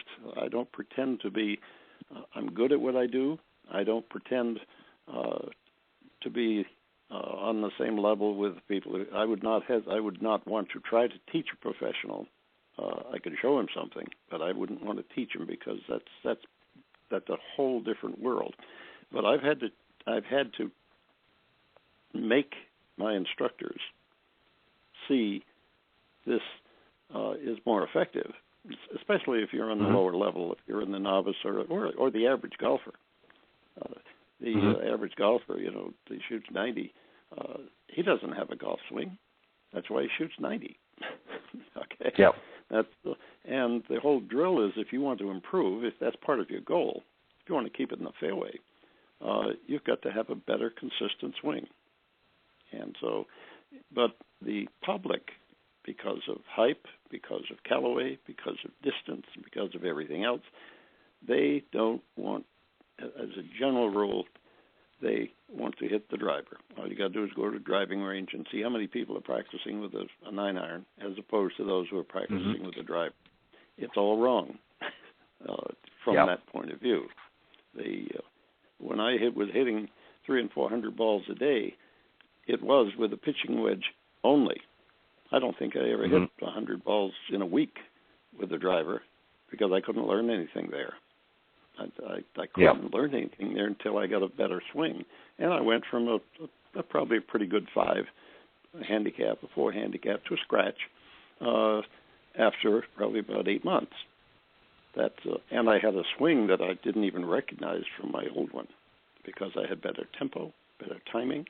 That is hard to take an instructor, especially someone who's experienced and who is used to getting the guy with the driver in his hand. Certainly at the end of a couple of hours, he's hitting a full swing. And I would suggest, and instructors, because that isn't the way they're taught. That isn't the way they were taught. And most of them were not public school teachers. They don't necessarily see the individual person. If you're a salesman, you know that. Okay, you can't treat a lawyer as a salesman the same as you would a farmer. That's you don't, and you've got to communicate. In other words, so it's a learning process. And I got news. I didn't have it all the first year. I got plenty of news on that because I had a number of stories where my ignorance of the very thing I'm talking about, which I should have known more than anybody else, where I tried to make one size fit all, without realizing it. So it's a process. That's all, and that's the fun part. Yeah. Do you have some special techniques that you like to use at the schools? It's probably consistent with what we've just talked about. I could probably describe the first, let's say, the first half hour of a 3-day school, because typically schools are 3 days. They're 5 hours a day, and you're not slugging balls all that time. You do get into but you'll make a lot of motions. It's not a boot camp, but it's definitely over a period of 3 days you'll make probably about 800 swings at a ball. That's with probably maybe 20 of that might be with a driver or even a hybrid. So first hour, I suppose, once we've determined that you do have it's called GASP, a grip, alignment, stance, and posture. Once you've decided that your static fundamentals are adequate, and are reasonably, they're suited to your stature, and you've got to do that because somebody who's 6 foot. My brother's 6'4", and he has and he plays good golf still, but he's got terrible posture, and because he's 6'4", and he never tried. Never tried to really get longer clubs or to deal with it. He just stayed with what he's got the same swing now that he had 40 years ago, only he's a better golfer because he plays more and practices.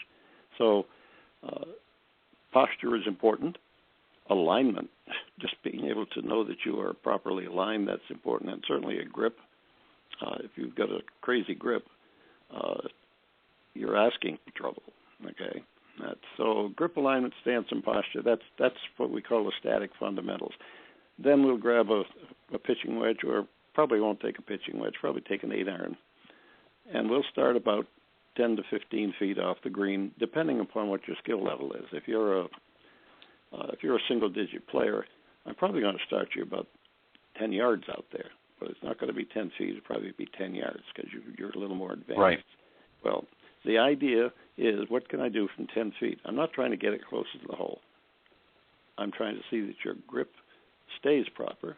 I'm trying to see that you move your upper body in the proper fashion. You don't break the wrist, for example, that type of thing. And I want to see that you move the club in a downward angle so you get the ball up in the air a little bit. That's not a lot, just a little bit. And we're going to work on that. And certainly if it's a novice, you're going to work on that for probably an hour or more. You're going to work on it until they're going to have some success before you move out to 20 feet or 30 feet. So the process really is moving out over a period, let's say, of the first day. I tell students before they ever come and when they're here that if you're probably not going to hit a full shot until the end of the first day, depending upon what your skill level is. That wouldn't be so for a handicapper, but it would certainly be so for an amateur, because I'm trying to change some things.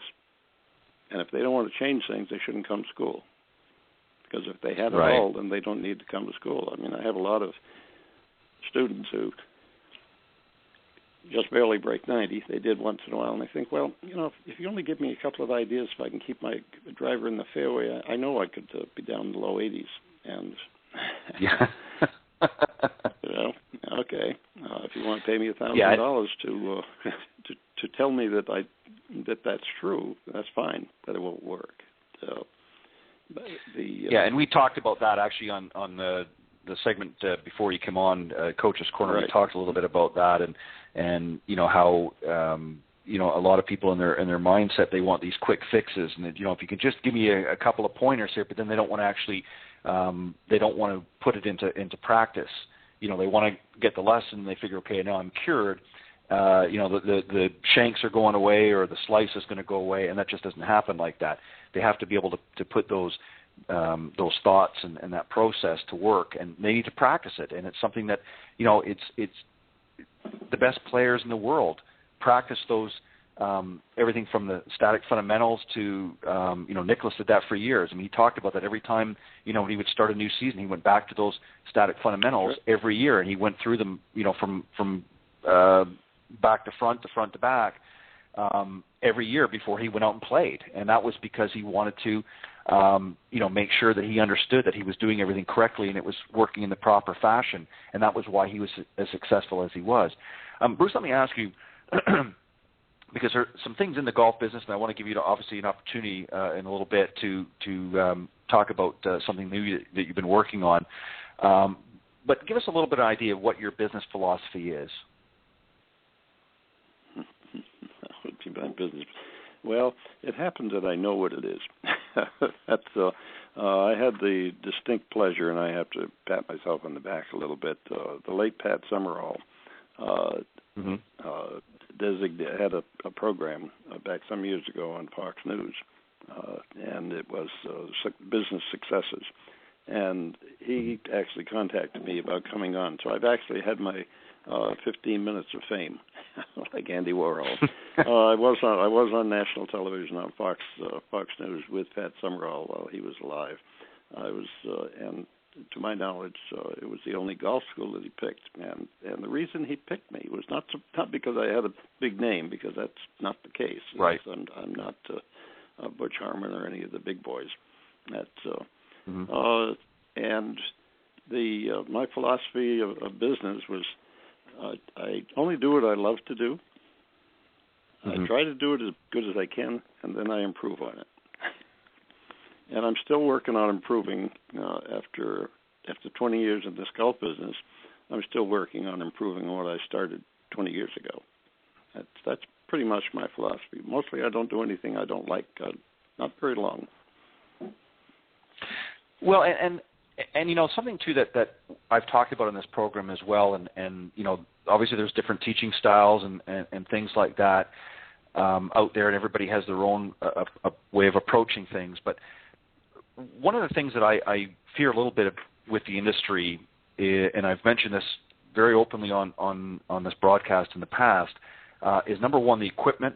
I think that there's too much focus on the driver by the manufacturers. There's too much, this grip it, rip it mentality. And yeah, it can be exciting to a point, but it's not helping the average golfer out there improve their game because they're too busy trying to, push it out those extra yards when really they should be focusing on the shorter shots and putting and things like that. And then the other thing as well, even on the teaching end, and I'm sure that some are out there going to disagree, I'm all for technology. I'm all for some of the latest advancements and stats and things like that. And you and I have talked privately a little bit about that in our calls. But I worry sometimes that too much emphasis is being focused sometimes on, getting so many credentials and things. It's almost I put it in the same category as a doctor. I mean, when you look at a doctor's name on his card, and he's got about 14,000 letters following his name, and each one meaning something different. and it's not to criticize, my fellow teaching pro. I mean, I think it's important that we keep up to date and things like that. But I think sometimes there are just so many different techniques and things and ways of adding to the experience that there's too much focus on that. And what ends up happening is, you've got all these certifications and credentials and things like that, but are we going overboard and not sticking with sometimes the basics? And are people, because according to the stats, the average handicap still has not improved the same as it in was the last 20 years. 5 years ago. Exactly. So, So, is all of this technology and all of these advancements, how is it benefiting the game? I mean, it's certainly benefiting the instructors by giving them more knowledge, but how is it benefiting the students? And that's something that is a question for a later date. But I want to move into really the second segment of this this area, because it brings up a question that you have here, and that is, what is the state of the golf landscape, in your opinion? Well, the first place is statistically is in a decline. We had over the numbers for probably 10 years ago. The numbers were 30 million people who were defined as golfers. Today we have approximately 24 million people who are defined as golfers, and those are people who play. They define it as probably twice a month. That's a golfer. You can. It's not twice a week; it's twice a month. It's in a decline. There's no question about it. That and the reasons. Well, the economy, certainly the recession didn't help the thing. The expense, when you start talking about a $500 driver, and the hype that goes with it, and the ego that goes with it, it's craziness. That's even if you've got the money, it's craziness. You can't buy a golf swing. That's expense. The time, we are certainly in I'm an old guy in the scheme of things, and I don't have time, and I have a slower pace than certainly than my son, who's in his 50s. The time to do it is we have to. Actually, people are going to have to work more. The fact that the golf courses are overbuilt. I'm from California, and I saw at least in Monterey Peninsula at least three $30 million courses that were less than 10 years old that were sold for less than $5 million apiece. 3 times in the Monterey Peninsula, and I was one of my golf schools is there. Too many golf courses, and that's a waste of money. And of course, they were all high end. now most of them are no longer high end. Now they're semi-private, or public. So, and I think another thing, if I can just get me on the discourse here, the society we live in has changed immensely since you and I, since I grew up, and perhaps you too. We have become a spectator society and not a playing society. We too many couch potatoes. They want to watch football. They want to watch basketball. Nothing wrong with that. But we don't get outdoors the way we used to. We sit there and I can't imagine how much inactivity takes place during March Madness. So I think those things really have created a decline, and I really think the one thing is that seems to me when I ponder that because it is such a conservative sport, it's a highly individualistic sport. It's not an easy sport by any means. It requires more of us than people want to give. When you talk about honesty, you talk about integrity, you talk about smelling the roses. Those aren't competitive things. Those are lifestyle things. Well, people don't have much of a lifestyle collectively anymore. They've got a cell phone in their ear. So, and that affects golf. And the people who run golf, they're royal and ancient. That's what they are. They're royal and ancient. Yeah. And I don't think they're dealing with their own issues sometimes. Right, and let me throw some more stats in there. We talked about this on the phone earlier today, yesterday, I guess it was.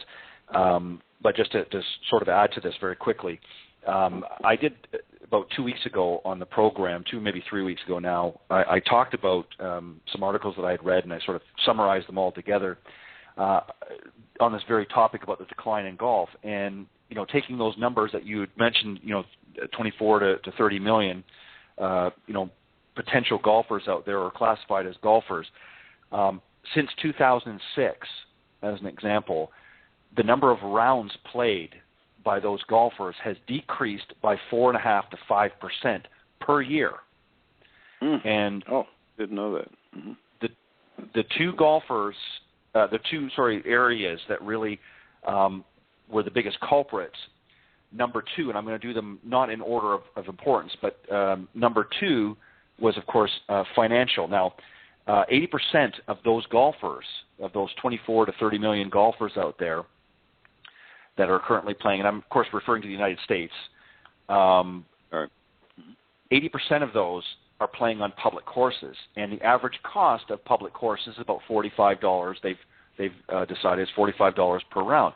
So it's, even though that with the recession thing, that is certainly a factor that's keeping people out, but the number one factor that they've discovered that's causing the decline is work, and that is people are so engaged with work, having to make ends meet and working longer hours or working second jobs, that their leisure time that they would normally afford to play golf is no longer there or is greatly diminished. So as an example, you might have had a businessman, or even, we talked about a doctor here a second ago. Doctors might take Wednesday off or might take a Friday off or something like that and go out and play golf. They're not doing that anymore. They don't have the time. And as a result, all these courses that popped up, in the last 20 years are scrambling to attract that that golfer that does want to play, and instead of maybe 24 million guys out playing every week, they might only be playing a couple times a month because that's all their time permits. And what's happened as a result is courses and instructors are discounting heavily both their facilities and lessons in order to try and draw this business in. And what they're really doing, it's not having the effect that they think, because that's why so many courses have gone out of business, because the discounting is not helping. It's not a matter of a cost factor so much as it is a time factor, and it's because people have prioritized what their time is. That's right. The society has changed, and I don't have, and exactly what you say. We run faster in place. We still have 24 hours, and we haven't paced it. The society doesn't allow us to pace ourselves, even if we are, even if we're comfortable. It doesn't allow us to pace ourselves. It just keeps us like Alice in Wonderland. We keep running faster and faster, and we get farther and farther behind. That's a societal thing too, and that affects everything. I mean, that affects our income, our lives, our marriages, and everything. So, and we have to deal with the change, and golf is one of those things that doesn't like to change very much. That's no. And I know as a result of some of the declines that have happened in golf, I know that some of the top business people and so forth in golf, the same people that have been making the decisions, I know are trying to organize now ways of changing that. And what concerns me is, because it's these same people that have been sort of throwing their hat in the ring, maybe it's time that we need some fresh ideas, and as opposed to everybody sort of discounting and giving away the farm, so to speak, we need to start finding other ways to get people back in. And that's going to lead me in here in just a moment to an area that I know that you want to talk about, an area that's really very untapped in comparison. But before that, I want to ask you very quickly, Bruce, what are some of the positive aspects of the golf game and, of course, the business of golf? What are some positive things that you're seeing out there now that are going to help? Well, probably on the low end, low end, I should say, the young end, because this got to be something that's you're not going to teach us old guys too many new tricks. We're not going to take a PGA pro who's in his 50s and have him see what we're seeing. So it isn't us guys that have got to make the change. It's like everything else. You have to start down at the level, the lower level, and that's the students. Both of my kids were exposed to golf from the time I used to own a miniature golf course. That they were exposed to golf. One of them took to it, and the other one's an engineer.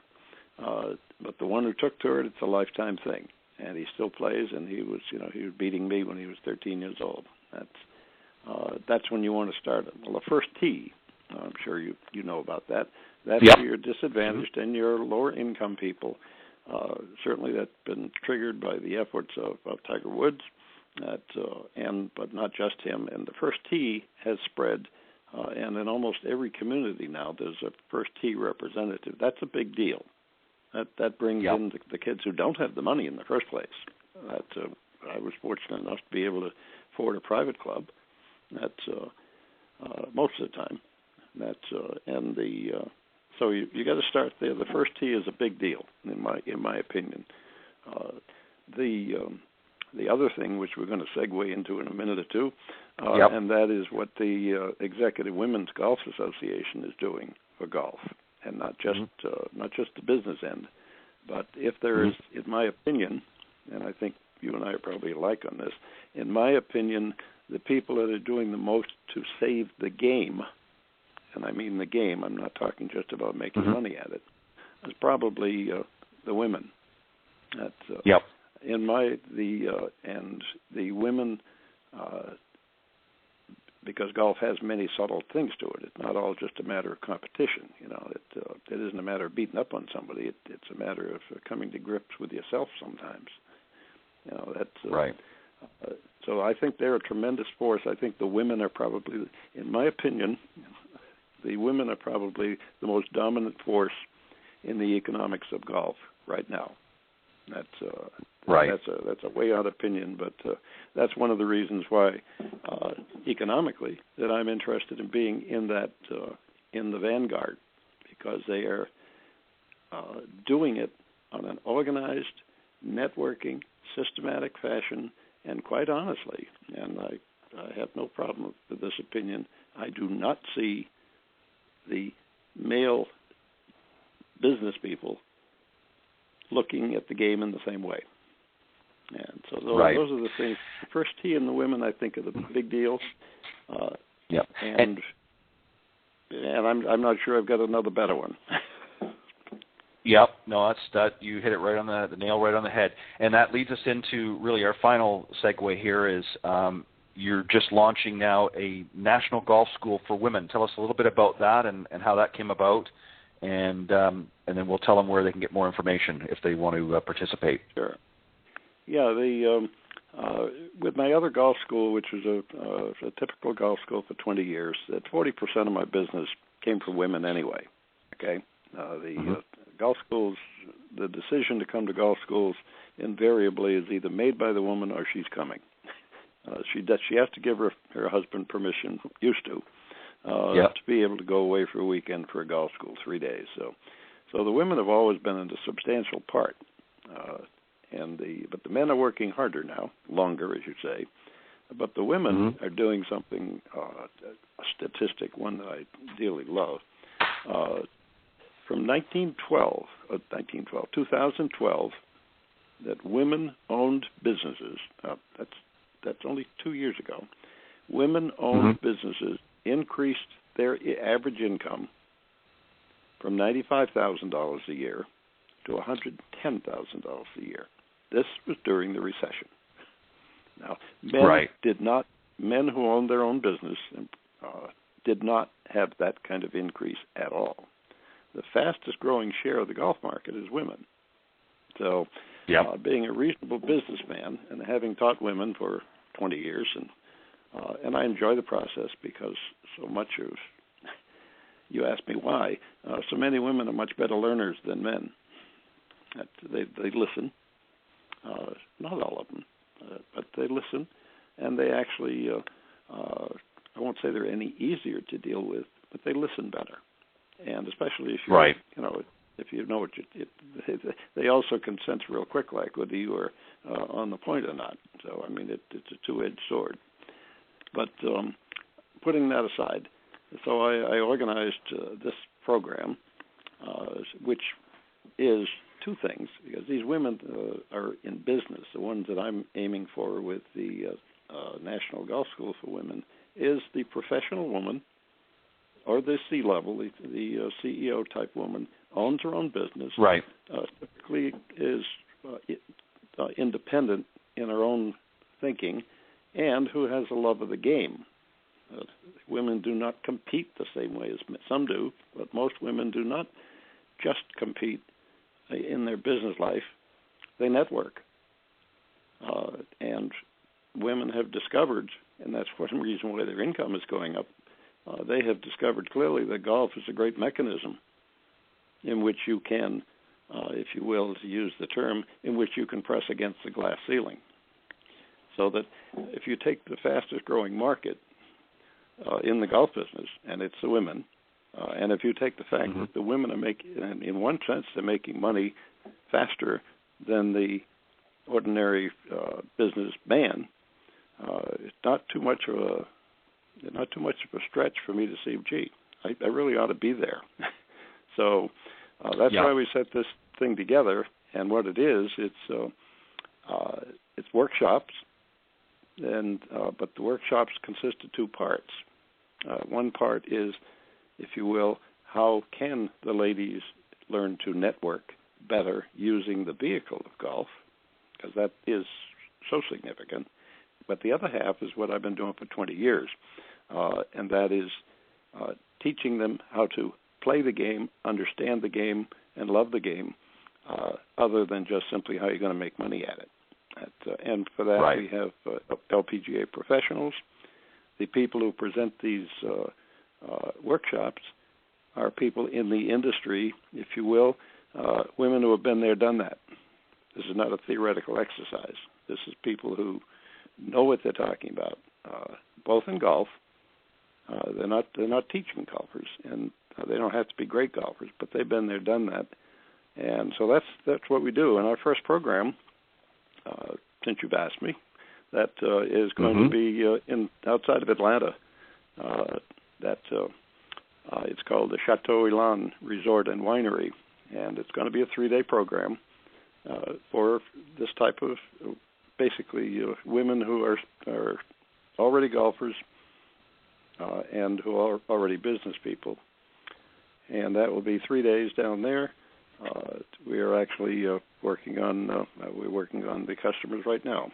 So, and then after that, I will. When I'm talking about national, I haven't gone national yet, but I've got the organization set up for Myrtle Beach, right, and also Sedona, Arizona, and San Diego. I've got people. They're not on salary, but I've got people waiting to do this as soon as we're ready to make an expansion, which will probably be. We'll see how this one goes to see how fast we expand. And that's going to be May 8th. Yeah, May 18th through the 21st. May 18th through. You're right. Actually, you come in on Sunday, and we'll be all done on Wednesday. Monday, Tuesday, Wednesday is the real focus of it. And we'll have no more than a dozen people there. And if we have a dozen, we would have 3 instructors, because this is not going to be a clinic. This will be basically what we'll do is the type of thing that you and I have been talking about as far as the school. It will be a focus on getting better mechanics in your golf swing. So we're going to show you how to play better golf, and we're also going to show you how you can do it better with business. And by the way, I'd like to think I invented this, but actually when I looked around and saw how many women are doing this very thing, they're way ahead of us. This is a very, very.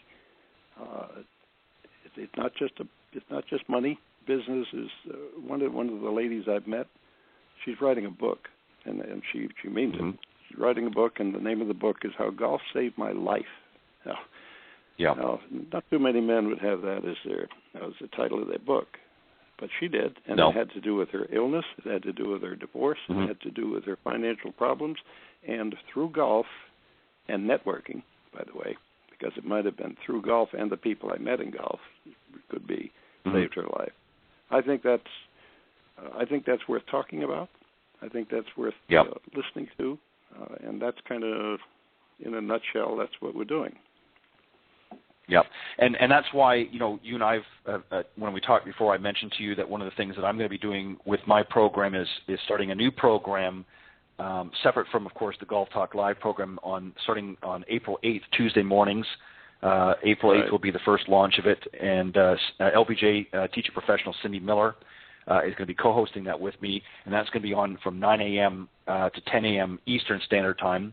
And that's one of the reasons, and some of the mutual people that are in the women's end of things are going to be involved as well. And that was one of the reasons, just like what you've summarized here in the last few minutes, is one of the reasons why I did that. Is it's a huge untapped market, and a lot of people don't understand. They say, well, we've got LPGA players and we've got women playing golf. We don't understand. What do you mean it's untapped? 50% or better of the global population are women, and yet in the teaching professional end, there are approximately, and I'm referring mainly here in the United States, there are approximately 1,200 in the teaching profession that are female, compared to well over 60,000 in the male side. So there's a big difference in stats there, and part of the reason is, in my estimation, is the industry itself has not very aggressively gone to welcome women into the golf world. They've had to sort of push their way through on their own. That's right. And what I want to do with the program, and you're doing with your National Golf Schools for Women, is really to open those doors up and get more women involved. They understand the benefits. They don't have to be told what the benefits are. They know what the benefits are. They just want to be involved, and they want to be able to utilize that. So what you're doing with your schools and what I'm going to be doing with this program are going to help break that glass ceiling, if you will. And that, as you indicated earlier in your segment, that's what's going to help really save this game. I think so. They have, as we both know, and anybody who's thought about it very long, the game has more going for it than the 10-foot putt. That's and that portion, if we lose that, then it's just like basketball doesn't have anything going for it except scoring baskets. There's not you're not engaged, or you're physically engaged. But you're not. Your philosophy is not engaged in a basketball game or a baseball game or a football game. Those are different kinds of activities. And golf has the engagement quality that goes, what was it Ben Hogan said, a wonderful quote. He says, a perfect golf shot resonates from your wrist right up your forearm, right into your heart. Now, that was Ben Hogan that said that. Now that's a game worth preserving, and it certainly, and I think women bring a lot of class to that. There's a whole another show that I could do that would be able to explain that. But Bruce, we just got a moment or two here. I want to give you an opportunity to let people know how they can get a hold of you and how they can get in touch and find more about that. And you've got a couple of websites. Let me just read them out here real quick, and then you can add a few thoughts to it as well. Your principal website, I know, is www.weteachgolf.com. That's how they can get a hold of you. And also for this new National Golf School for Women, it's www.nationalgolfschoolforwomen.com. Correct. If they want to participate in April, can they do so? For any of the ladies that are interested in participating in May in Atlanta, they can do so through the website. Is that correct? Yes, and that's correct. Yes, the website or my personal telephone. Since it's, I obviously would like to talk to people because it's not an inexpensive foray. So I'd like to talk to them about what they're going to get. But clearly, they can find out whether they are interested from the website. I made that website about as transparent as I can, so that you can see whether it's your cup of tea right off the bat, and then In fact, my telephone number is 800-894-9593, and that's my personal cell, and I can always, I'm good at getting back to you, answer any questions you have, and deal with any issues that you might want to deal with. But we certainly encourage you to look around and see what we do. Well, that is perfect, Bruce. Could I get in a plug Sure. for a friend of mine, by the way? One thing that you certainly can. The women are finding out the same as the men, that there ain't enough jobs out there. That's for everybody. But I have a young lady that I've talked to who will probably be coming to the school. But she's a promoter. She's a salesperson. She was involved with PGA marketing and for a number of years. And I would like to make a plug for her just because I think she is looking for a job at this point in golf. And she'll be doing some work with me, but not enough to make it a career. Sure. Her name is Holly Stephen, Stephan. And anybody who's looking for a very competent person with all kinds of credentials, which I won't get into, this is a plug, not a story, right. Give me a call, and I'll forward it on to Holly. But I told her I would do that because I think she deserves a little bit of help there. I think she's been a 10-year member of the EWGA, of the Executive Women, so she's definitely been around and knows what she's doing. Beyond that... Well, I'll tell you what. Yeah, I'll tell you what, Bruce. You send me that information on her in an email at some point in the next few days, and I will make sure that I help network that out for her and see if we can help that young lady. I'm always glad to help anybody out in the business, and I take you on your word that she's a more than competent young lady, and certainly going to be an asset to any golf business out there. So send me that information, if you will, Bruce, in an email, and I will help circulate that through my network as well. Well, that's good. Well, I know she'll be thrilled at that. So we'll do that. Well, that's I think probably you've exhausted my knowledge. I could talk all night, but yep. I'm not sure it'd make any more sense. But that's another story. No, I appreciate it. Bruce, once a school teacher, always a school teacher. I know. I appreciate you coming on Golf Talk Live, and I'm going to just take a moment or two myself and wrap up. And but I want to thank you, Bruce, for coming on Golf Talk Live, and you have an open invitation to come back anytime you like. If you've got something new that you want to share with the listeners, by all means, you know how to get in touch with me, and we'll set something up. And I want to wish you much success with not only your current business ventures, but also this new one here in the National Golf School for Women. I will certainly, what I'm going to do as well, Bruce, and we'll talk about this at a later point, but we've talked a little bit off air before, but I'm going to put some links and things like that on my website, backing it to yours, and particularly the National Golf School for Women, so that my listeners and audience that visit my website can have a chance to view yours as well with a direct link from mine. So we'll set that up in the next weeks to come, but I want to wish you much continued success, and I thank you for sharing your knowledge and your expertise and your experience with my listeners. I think they certainly will go away with being a better, not only professional, but a better golfer in the long run. And I want to thank you, and as I said, much continued success in your golf business.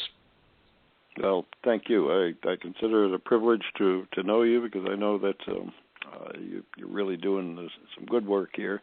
And those of us who have been at this game for almost 100 years, you know, that thank you for what you do there. We thank you for your service. Well, I appreciate that, I'll let Bruce. you go, my friend. All right. Night, thank you, and we will talk soon. And again, I will send me that information on Holly, and I'll be more than happy to circulate that through as well. Bruce Baird, ladies and gentlemen, thank you very much for your time, and we will talk to you very shortly, sir. Thank you. Good night now. All right. Okay, just have a quick moment here, and then I'm going to sign off for the evening. I want to thank my special guests, of course, on the Coach's Corner panel. I want to thank, of course, Lloyd Higley, PGA Teaching Professional at the Chicagoland Golf Academy, He's going to be heading up there in a few short weeks back up to Chicago. Lloyd, I hope you have your snow shovel ready. I think you're going to be digging yourself out a little bit up there from recent weeks. But thank you very much for your thoughts and input on Coach's Corner tonight. And, of course, PGA Master Teaching Professional, Mr. John Dunigan, thank you for joining in the panel as well tonight. And you can get a hold of John at www.johndunigan.com or johndunigangolf.com. Either way, it'll come up. And also, Lloyd, you can get him on his website at www.chicagolandgolfacademy.com or Lloyd Higley at gmail.com. You can email him if you're interested in getting together with him for some lessons or just to learn a little bit more about golf. Two great gentlemen. Thank you guys for pitching in at Coach's Corner tonight, and look forward to having you guys back many, many, many times. And I want to thank my very special guest who closed out the show tonight, Mr. Bruce Baird, the founder of Nationwide Golf Schools and National Golf School for Women, a new venture that he's been starting up. A great, worthy cause. We both have some people in common that we know that we're going to help with that program. And, of course, my new show coming up in April 8th, starting with none other than LPGA Teaching Professional Cindy Miller, who's going to be joining me as co-host on that as well. And that's beginning the 8th of April on the Women of Golf program, and I'll give you all the information that in the weeks coming before we start. But that'll be every Tuesday morning at 9 a.m. Eastern Standard Time for 1 hour. Cindy and I will be talking with some of the best in the business, both on the LPGA Tour and, of course, in the teaching side of it as well. So I want to thank, again, my guests this evening, Lloyd Higley and John Dunigan, for helping out in Coach's Corner. And thank you, Bruce Baird, for sharing your knowledge and insight in many, many years' experience in the golf game. And you can visit Bruce's website, both of them at www.weteachgolf.com and nationalgolfschoolforwomen.com. And if you want to talk to Bruce and find out about his upcoming